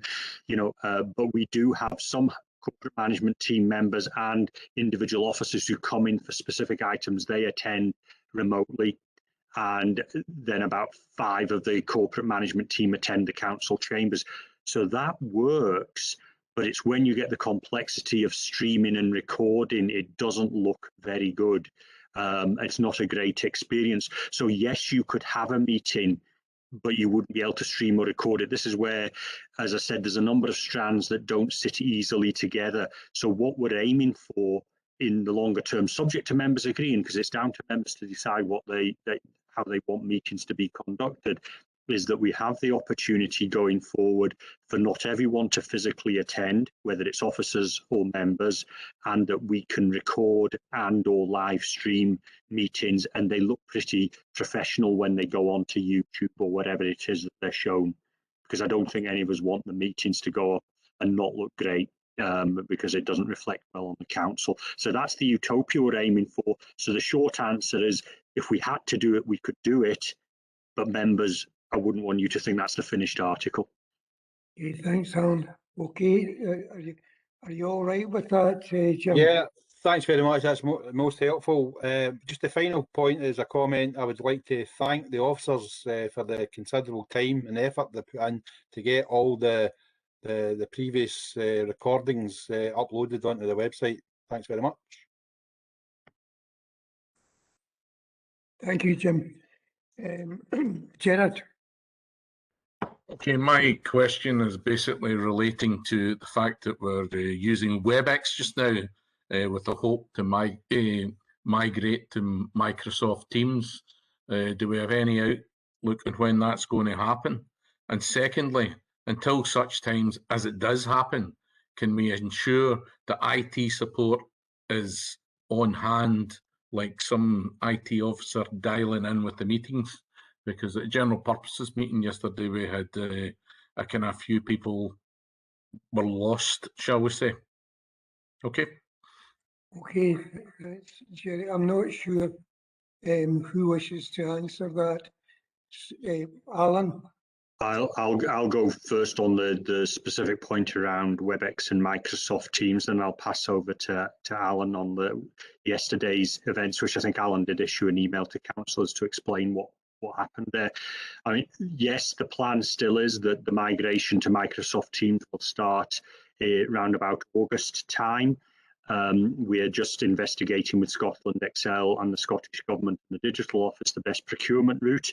This because if we manage to save £1 or £2 a licence, given the number of licences we've got, it will be a significant sum of money. So we don't want to go alone unless we have to, but we may have to go alone. I would, again, I think I've said this a number of times, the issue moving to Microsoft Teams is not going to address the connectivity issues. WebEx, as you see, is a professional looking solution. I think there's been further upgrades, and it's not the WebEx that causes the problem. If members have connectivity problems, that's the connectivity that causes the problems. So Microsoft Teams will not resolve all those issues. It's just to manage members' expectations in that regard. But we will move to Office 365, which gives a number of opportunities for other benefits for the council as a whole. On the ICT officer support, again, Alan's here today, and Alan can speak better to me about it. But an ICT officer is very, very limited in what they can actually do if there's a problem. And yesterday, as Alan intimated in an email, the problem was out with the council. And it doesn't matter whether you're on Microsoft Teams, WebEx, whether there's an ICT officer, a team of ICT officers there, it would have not changed anything that happened yesterday. So again, just managing members' expectations. There have been some significant problems you've probably seen on the news to do with ICT this week. I think Amazon went down on Monday or Tuesday. These things cannot, having an ICT officer at a meeting is not going to resolve these issues. But certainly I'm having a chat with Anne at the moment about how we can ensure, given the concerns that Councillor Moran and Tiana raised regarding a recent HSCP meeting, about how we can ensure that if members do have problems, they're communicated with and reassured of what's happening, and probably do that through text messages, etc. So Alan, I don't know if I've covered everything for you, but please can I pass over to you if there's anything you want to add? Alan, do you want to come in? I'm more than happy, Provost, for Alan to that response was pretty comprehensive. Thank you. Thanks, Gerard. I find it actually a wee bit kind of ironic, the fact that we've got problems with Avantal and whatever other system we're using, because basically whenever we're doing any family Zoom meetings, there never seems to be any problems one way or the other. And I'm talking about meetings maybe lasting an hour or two. So I'm a wee bit kind of curious about what we can do to make a more stable platform. Alan MacDonald, can you answer that? Can you answer Gerard's question? Certainly through you, Provost. I think I've said before that if we were to design a remote management system, the way that we had to do it over the past year, 18 months is certainly not how we would have done it. But it's what we've got at the moment. So I think a lot of it now depends on whether and how the council looks in the future, because Avantail is getting us by on a day-to-day basis. And I know that for meetings there are issues, but on a day-to-day basis we have between 500 and 600 officers working remotely using Avantail to do their day-to-day business, and that includes using telephony and things like that. So for me, I guess there are specific problems with using the VPN and WebEx, but in the wider scheme of things, WebEx is a relatively small element of our day-to-day business. So the challenge for us is making WebEx and Teams subsequently as stable as possible with the technology we have just now. But it may not be the platform that we use moving forward, either Avantail or WebEx itself. So for the moment, it's getting us by, I think, is how I would describe it. It's got us thus far. It might not be how we look in 12 months. But as you can imagine, it's one of the most, it creates the greatest level of support and resource requirements for ICT. Thanks, Okay, Gerard. thank you very much. Thank you. Thank you, thank you. I'm going to bring in Jim McLeod. HP. No, I'm fine. Thanks, Provost.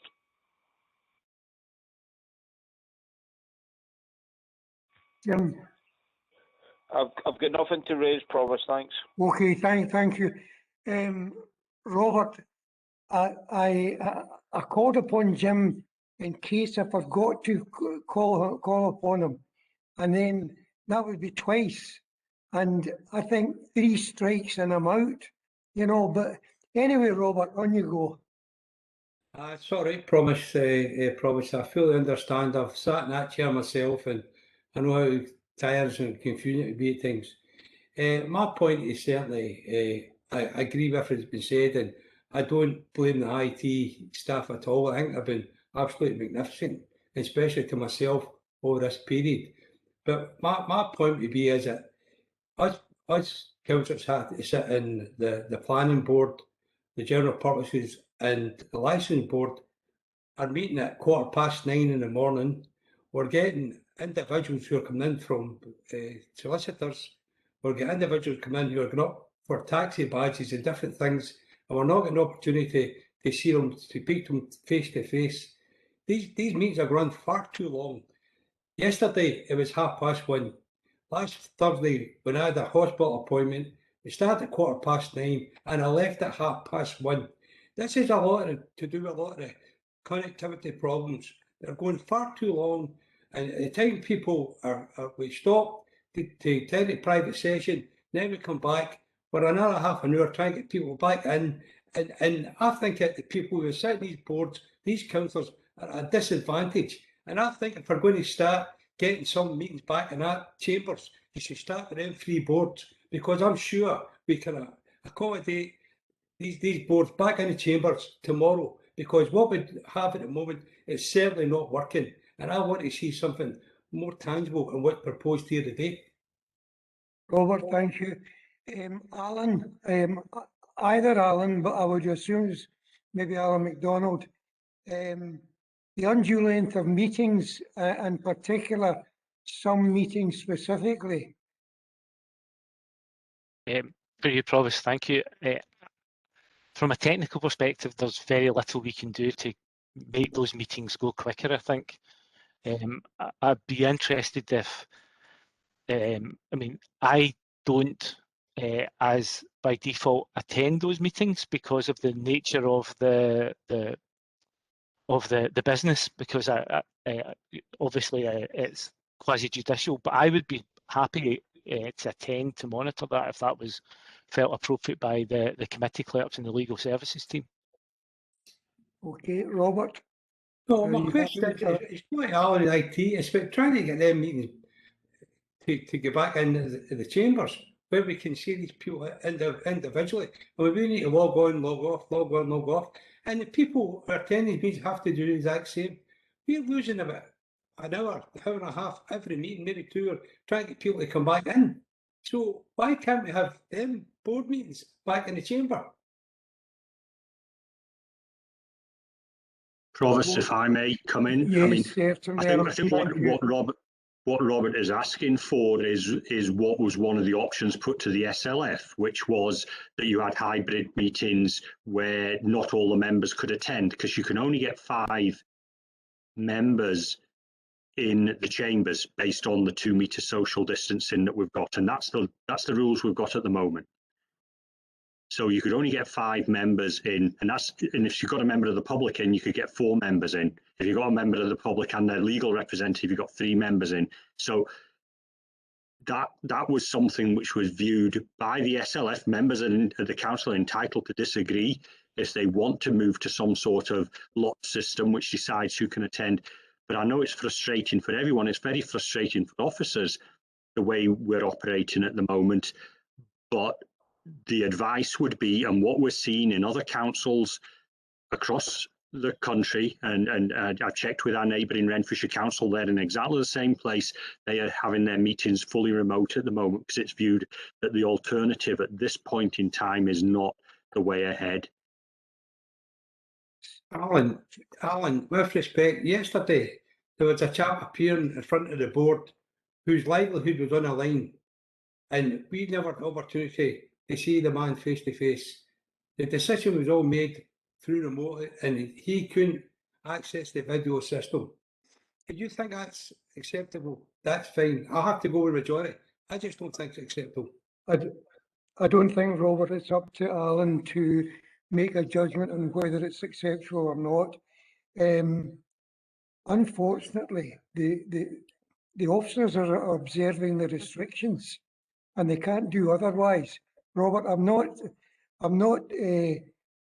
not minimising your frustrations or even my own, but these are the rules.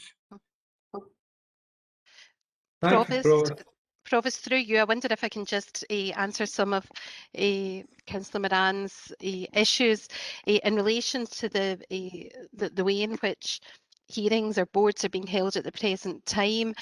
Much of it's regulated by this coronavirus legislation, and that set out the requirement for local authorities to have hearings and to permit applicants or licence holders to make submissions by writing or by telephoning or by video, but it's clear that local authorities can proceed with these hearings in the absence of physical face-to-face meetings. And with regards to the hearing yesterday, the chap was able to participate fully and make submissions to the board members which were considered. Okay. I don't know if there's any point in because Anne has explained that these are the restrictions and the regulations which they have to observe by statute. They're unfortunate, and they promote frustration. And I can appreciate everything Robert said, but Channel. Provost, first of all, even if we go to zero, we have to be 1 metre apart. And that's as it stands right now, as Anne said, and everybody, and I think it was two Allens, I think, says the basic thing. So that means that no matter what happens, we'll have to be 1 metre apart. And that's the first one. The second thing we're talking about is how can we conduct a meeting? The meeting that Robert was talking about earlier on was the health board meeting. And I was on it, and all of a sudden, it was the last one lit up in the corner and suddenly disappeared. I phoned in twice and get through to the convener, and he passed on. Not one person told me what to do and how to get reconnected. Now, my views are simple. There should always be a backup system. And what they should have, an officer there, whoever it is, it doesn't need to be an IT officer. There must be other people, and we've all on mobile phones, every councillor is. Phone us up, tell us what we have to do, and that's it. Now, some of the people get back on within minutes of it coming back. I didn't. At 5 o'clock, after the meeting was finished, I got a love letter saying, I'm sorry, but that's the meeting finished. And I thought that was a disgrace, and yet I kept phoning in and trying to get in. Obviously, I couldn't phone the convener again. Now, that's what's wrong with part of this stuff. Now, I can't say anything bad about the IT department because right through the years they've made a smashing job. But what I'm also going to say is I've got a little group who meet and we've been using stuff. And part of the problem has been their connections in their house have caused bother. And I said that to Councillor Wilson, who's no longer there. David, check that just in case, because it was in the Port Glasgow area. And that happens. Now, if that's part of it, that's part of us, it could knock you off.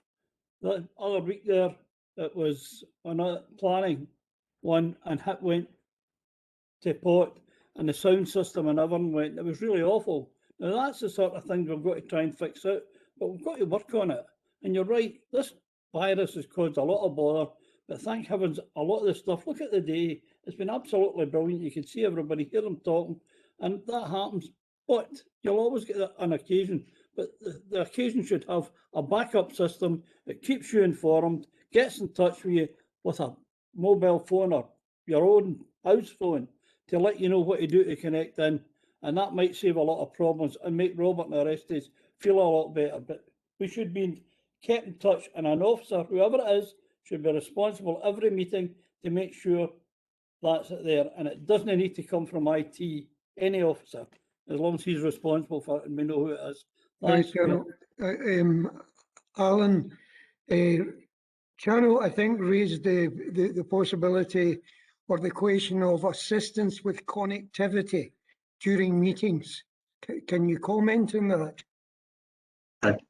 Thank you, Provost. I think there's 2 points that Channa raised there. One is about the backup system. As I said, I think this was raised by members previously after the HSCP committee. So I'm in discussions with Anne as to how that would actually work, and I would agree it will probably involve an officer contacting the affected members by text or by phone and just advising them how to get back in. The details are on your agenda and are in the system, but in your electronic invitation. But I appreciate if your electronic system is down, you've got a problem there. So absolutely can give a guarantee that we'll develop that over the summer period and make sure that members are communicated with. The other issue around connectivity in people's homes, I'll pass over to Alan, who has been able to source in this global shortage of ICT equipment, who's managed to source, I won't even try and pronounce it because I'll say it wrong, Alan, but you were telling me yesterday about the books that you got. Yeah, thanks, Alan. And through you, Provost, we have sourced some alternative means of connecting to the network. They're known as Cisco Meraki access points, and what that will do is it presents the council's wireless network in your home, so it cuts out the need to use Sonic Wall stroke Aventail. We've been discussing using this for some time, but we've only actually managed to get them in the country recently.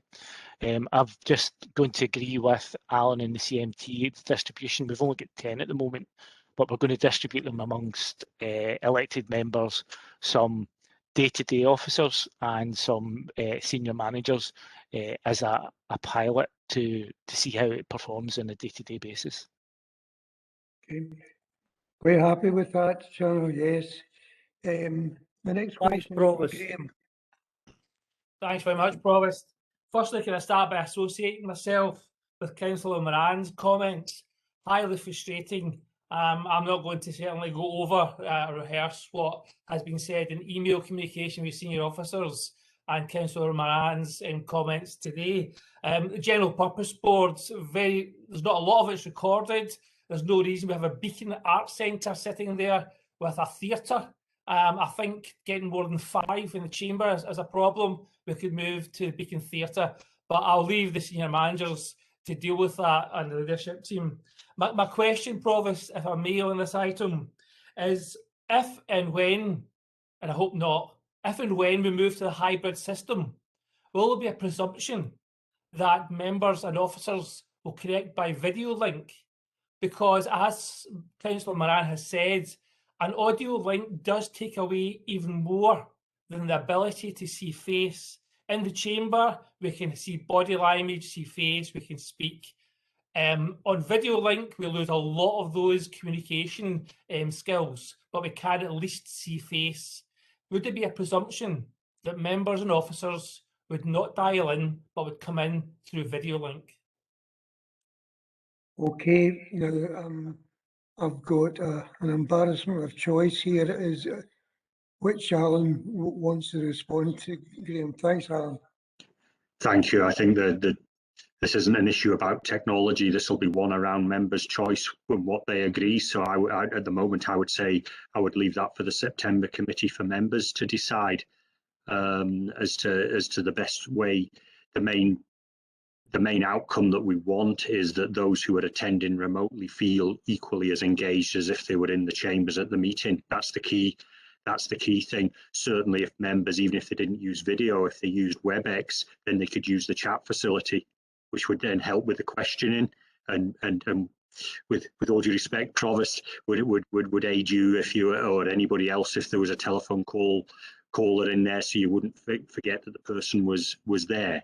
So, but these are decisions that members can take. They can set the rules. Yeah, it's quite satisfactory.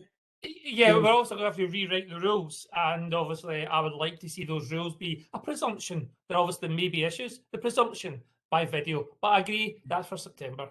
Yes, yes, thanks. Christopher? Thanks, Provost. I'd just like to agree with Councillor Moran, but my question is, how is it that the officers have, from a COVID safety perspective, deemed that the chambers can only accommodate 5 people, but if the chambers were to be a pub, the chambers could suddenly then accommodate 40 people. So perhaps we should move the quasi-judicial committees to a social club, serve sandwiches and a cup of tea, and then we can get 40 or 50 or 60 members of the public in, and we don't need to worry about any of this entire discussion we've had for the last 2 hours. Thanks, Christopher. Christopher has mooted the proposal that we repair to a social club, and where we could get refreshments of various types and conduct our business there. Is this a feasible option, or has it been explored? The advice I've had from, and Martin is here, I've had from Martin is that the 1 metre social distancing for hospitality is purely for hospitality. Clearly if members want to make other decisions regarding the type and how they hold meetings and protocols and live streaming or not recording, then officers will come back with other options. The one point I would make is that based on 1 metre social distancing, we did prepare drawings for the Strategic Leadership Forum, and that allowed 14 individuals to attend, which was 10 councillors and 4 officers. So just to clarify, it'd be 14 people could get in the chambers, not 40. Thanks. Christopher? Yes, thanks, Provost. I was being flippant with a serious point. As Councillor Moran says, people have their livelihoods on the line. They've got clear issues that they can't make meetings, but they could, spend 2 hours trying to get into an online meeting because we're saying that's safe. Then they could walk along the road to a Wetherspoons with several hundred people in it. It really doesn't seem to make sense to me, and it doesn't seem to, tie in with what's actually happening on the street. So I really think a solution has to be found on this. No, I agreed, Chris, and I agreed with Robert, but these are the regulations which the officers are bound to observe. They can't change them. The Scottish Government can change them. There are no more questions, no more comments. Do we agree the recommendations? Agreed? Agreed, right. Agreed. Now we move forward. Just to say in that last issue, it's coming up again. The same item will appear in the September, during the September Council. This is the health and social care agenda item number 8, the health and social care integration and appointment of vice chair to the integration joint board. Very briefly, the positions of the IGB chair and vice chair rotate every 2 years. So Councillor Clougherty, Jim, will now demit office as chair, and the next chair will be an NHS nominee, not a council nominee. Anne, could you elaborate on that? Yes, thank you very much, Provost. So this is quite a brief report asking the Council to confirm the nomination of members and to appoint the Vice Chair of the IGB. And at the meeting in June 2019, the Council had appointed 4 of its elected members to serve on the board. The integration scheme between the Council and the NHS board sets out the local arrangements for the appointment of chair and vice chair. And the next vice chair of the IGB will be a member appointed on the nomination of the council. The recommendations are set out in section 3 of the report. You'll see it's recommended the council determines its nominations and confirms the reappointment of the members listed in 3.1, paragraph 1, and separately appoints Councillor Clougherty as the vice chair. in section 6 regarding appointment of the vice chair, section 6.4 highlights the position of the chair of IJB has been held by a council nominee since June 2019, and because the 2-year term's coming to an end, the position of the chair is now to be held by an NHS board nominee, and the position of vice chair is now to be held by a council nominee. And 6.5 sets out the argument that Councillor Clougherty was appointed chair, and that was with an expectation that he would take over as vice chair at the end of the 2-year period when the positions would rotate.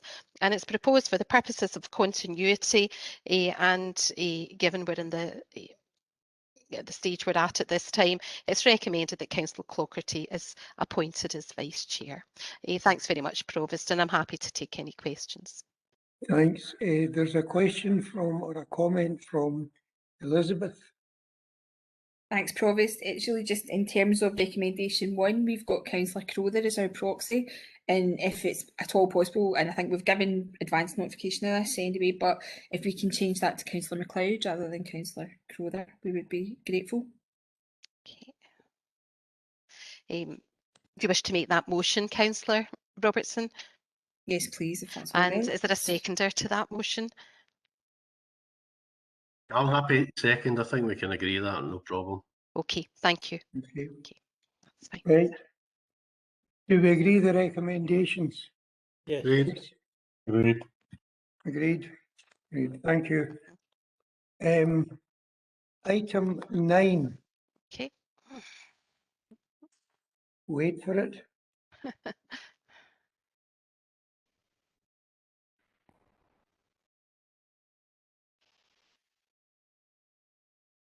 Item 9 is the review of the Inverclyde Council prohibition of alcohol in designated public places bylaws 210.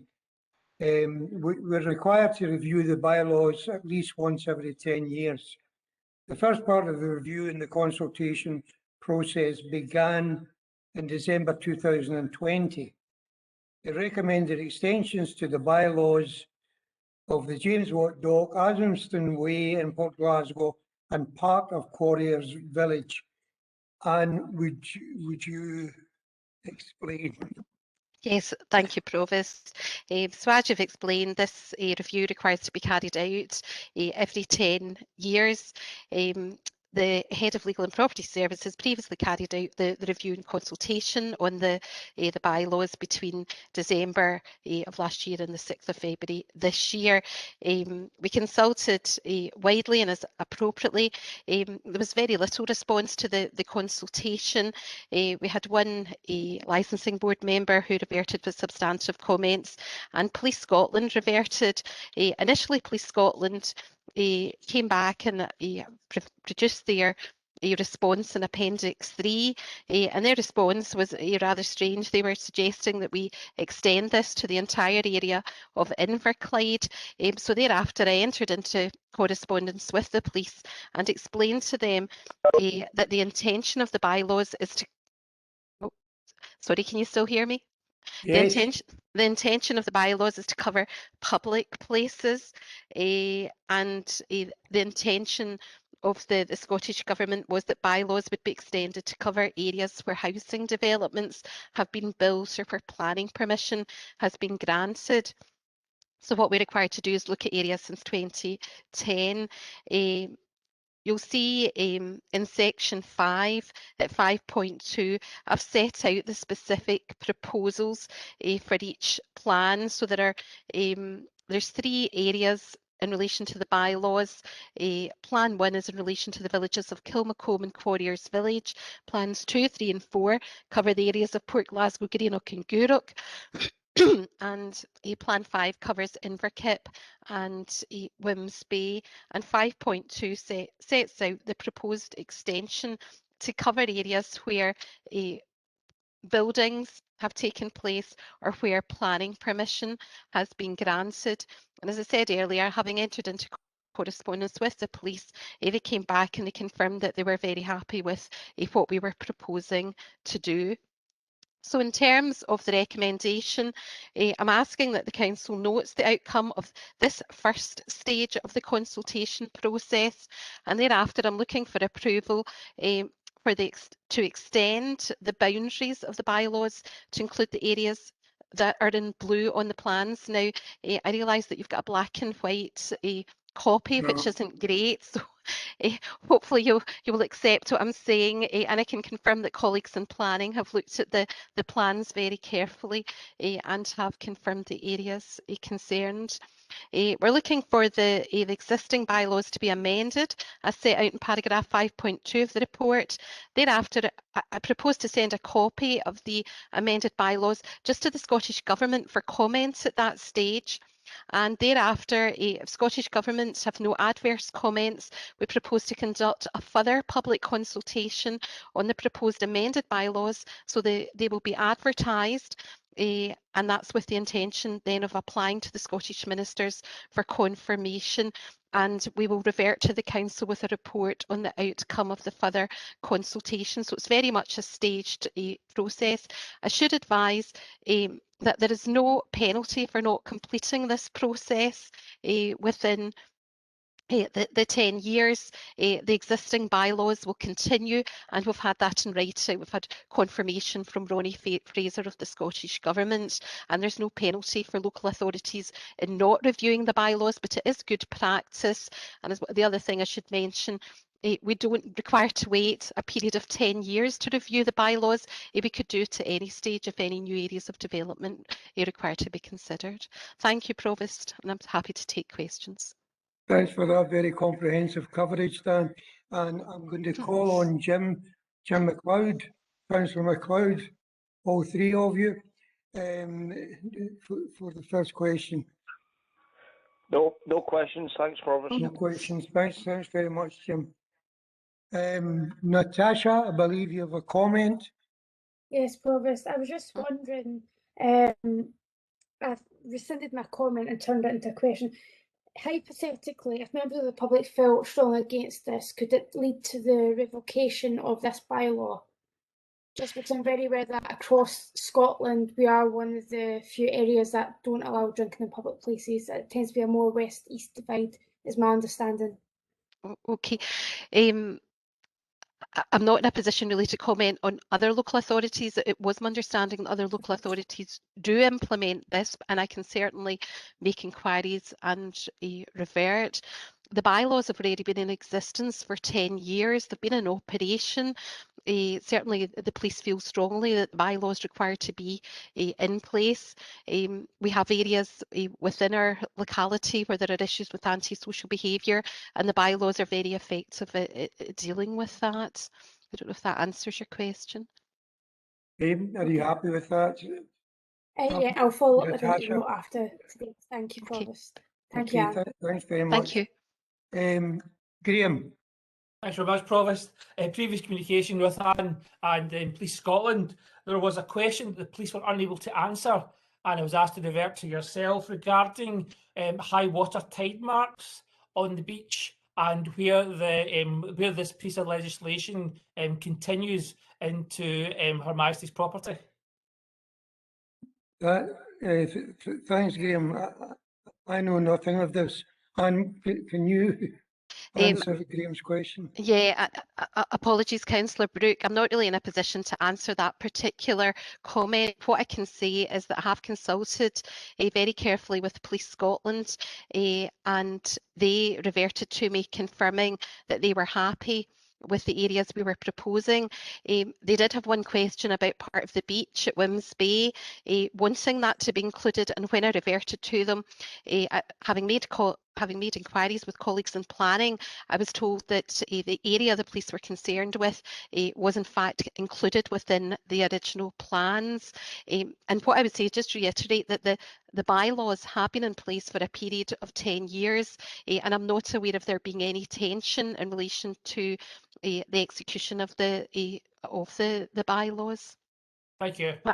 I'm happy to make further inquiries with planning and try and see if we can provide a better answer to that. And when we revert to the council, we'll hopefully have an answer in relation to the tide marks. I'm just aware that there's police issues regarding the property on beaches, and allegedly the police were unable to enforce our bylaw. The police weren't able to answer the question, and they reverted to yourself. Okay, thank you. Thanks, Graham. Thanks, Anne. Innes? Thank you, Provost. I heard it mentioned that the planners have been consulted in this and all the rest of it. But I see on map 5 for Inverclyde, plan number 5, that the whole area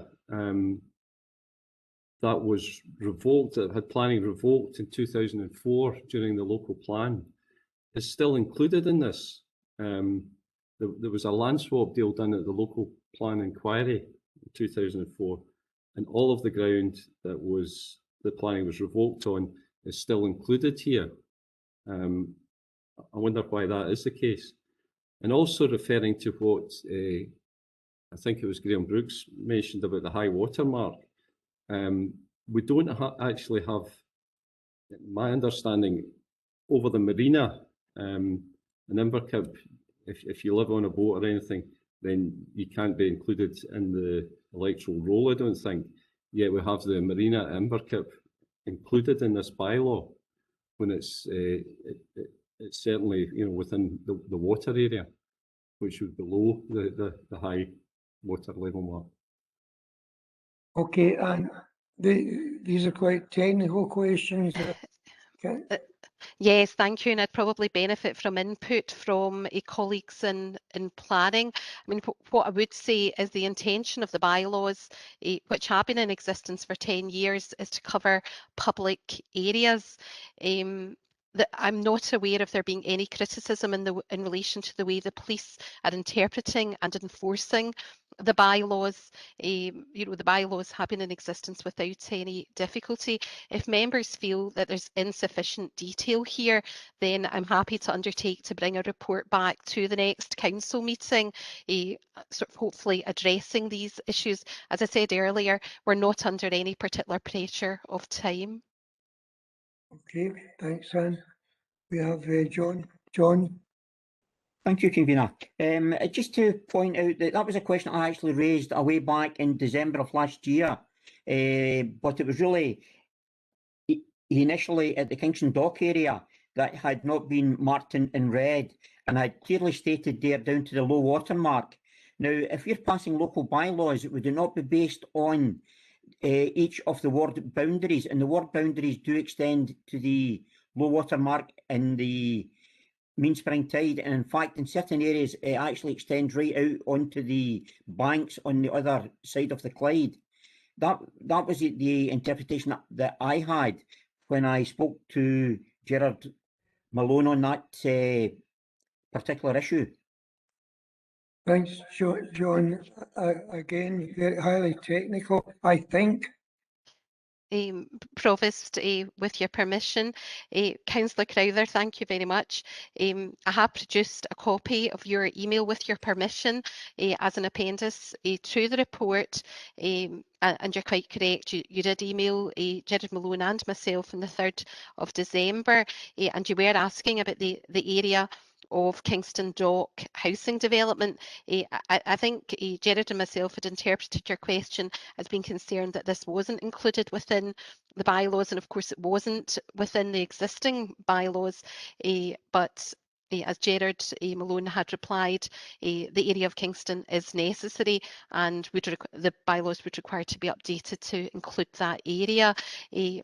Again, I'm not really in a position to address you on the watermarks and the tide, and I would be happy to undertake to make further inquiries in this regard and revert to the council. Okay, that's fine. Thank you. Okay, thanks. There are no further questions and comments, so can we move to the recommendations, and can we agree the recommendations? Agreed. Great, thank you. We're almost there.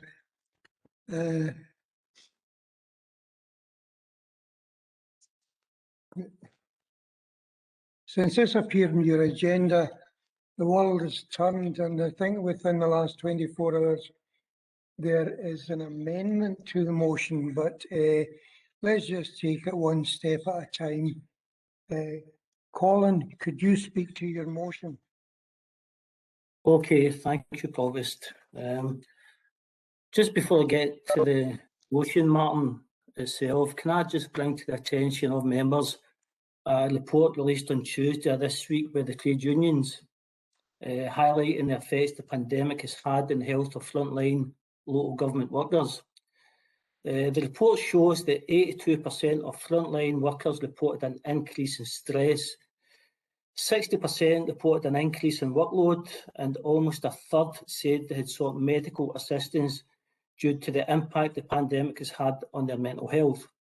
Now, these workers, Provost, have been at the forefront of the pandemic, keeping our schools and communities safe and free from infection. They are also the same workers who, because of over 13 years of Scottish Government cuts and pay restraints, have seen the real value of their pay reduced by nearly 25%.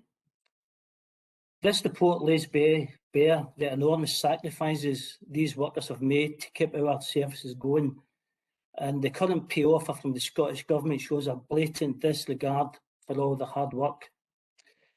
The Scottish Government should not be putting councils in a position where the only way we can offer a much needed and overdue pay rise for workers is to cut services.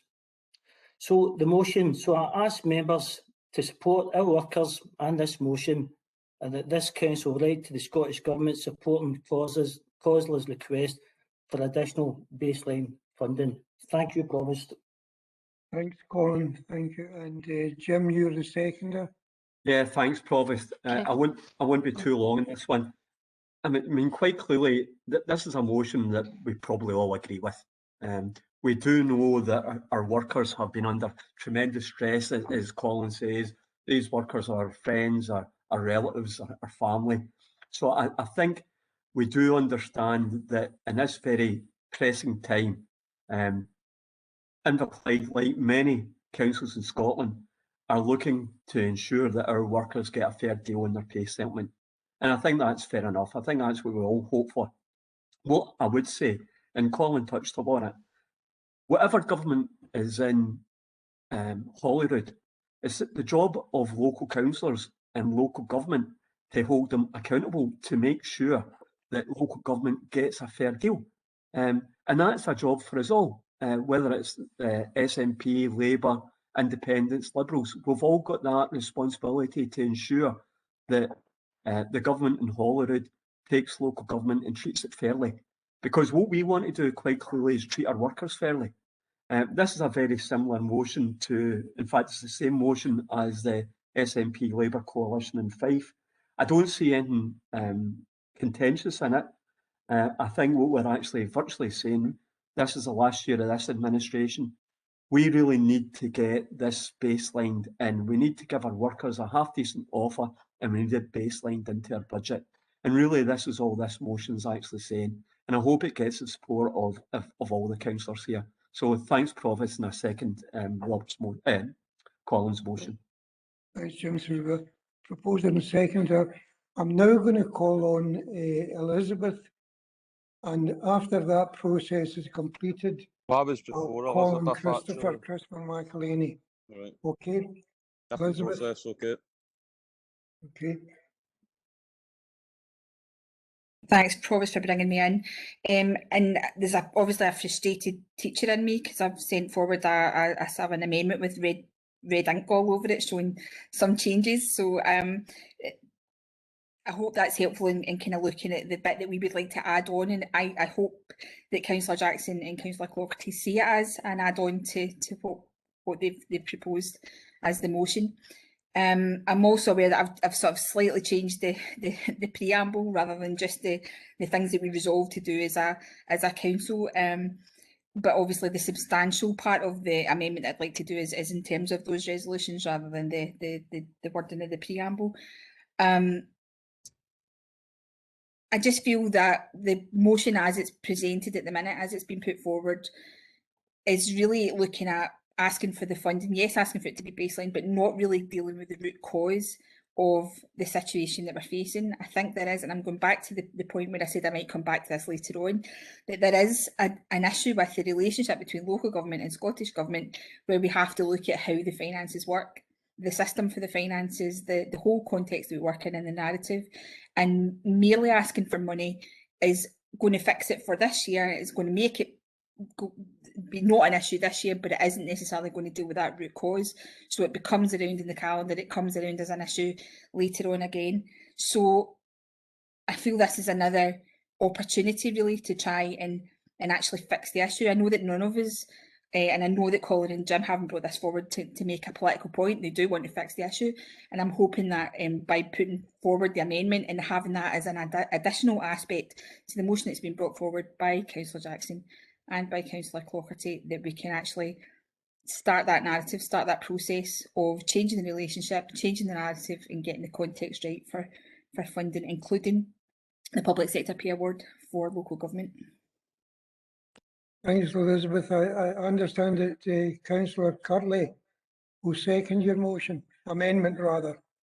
That's correct, Provost. I'm happy to second Elizabeth's amendment.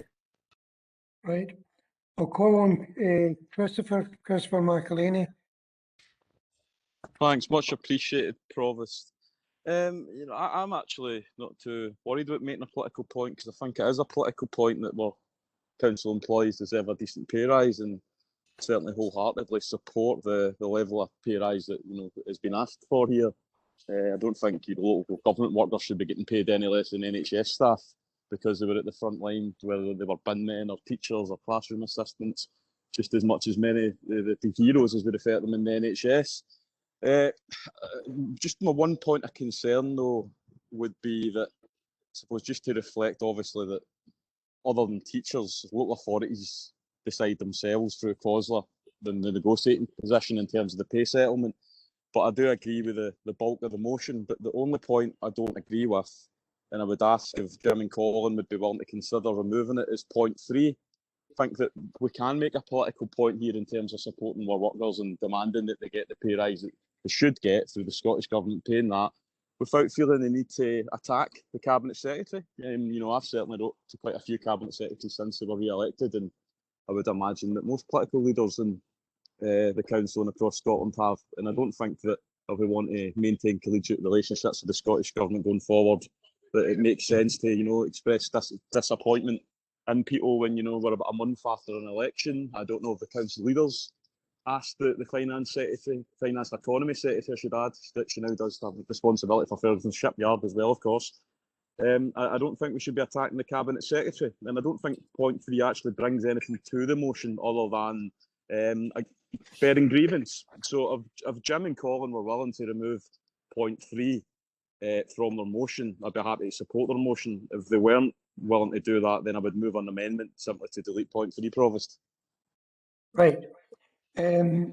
Jim, rather Colin, are you willing to excise number 3, which includes a reference to the Cabinet Secretary for Finance?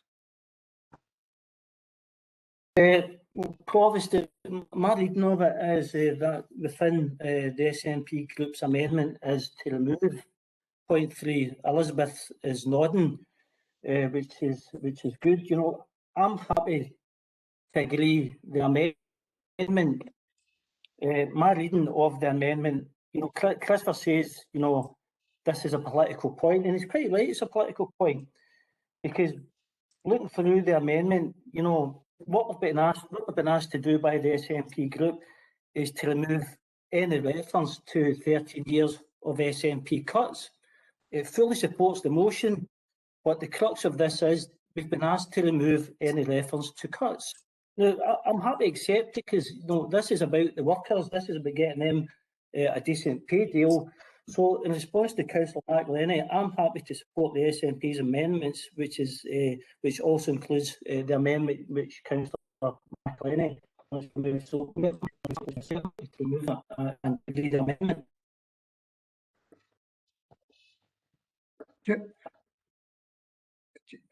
Colin, just for absolute certainty, you're willing to support the SNP group's amendment?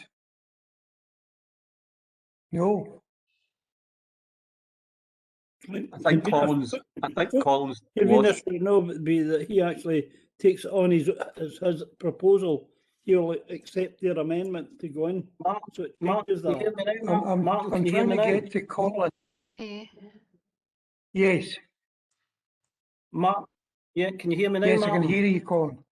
Yeah, I'll go over my Yes, points again, yes. Martin. As I say, Christopher's point is he wants point 3 removed, and the SNP group, that's part of their amendment. So I'm happy to agree to the SNP group's amendment to remove point 3, which Christopher's asked for as well. But my point being is, my reading of this amendment is that the SNP group fully support what we're proposing in the motion, but they want all reference to 13 years of SNP government cuts removed. That is the only difference between our motion and the amendment. So Christopher's quite right to say it's a political point, but yeah, I'm happy to agree with the amendment. Thank you, Provost. Thanks, Colin. Stephen? Yeah, it sort of reminds me of a COSLA leaders' meeting, to be perfectly honest, where we have motions put forward and there is a degree of implicit or explicit criticism of the Scottish Government, and the SNP group want it sort of removed so that we can achieve consensus. And we're certainly all for consensus in the Labour group, so we are happy to accept the SNP amendment and incorporate that into the Labour group motion. But I think the reality is COSLA council leaders unanimously have been calling for a meeting with the Cabinet Secretary for Finance since the 12th of March. Unanimously have been calling for that meeting, right? And have passed motions critical of the Cabinet Secretary for not meeting with us unanimously on a cross-party basis. And indeed, this motion, as Jim pointed out, was passed unanimously by Fife Council, which has a coalition led by the SNP.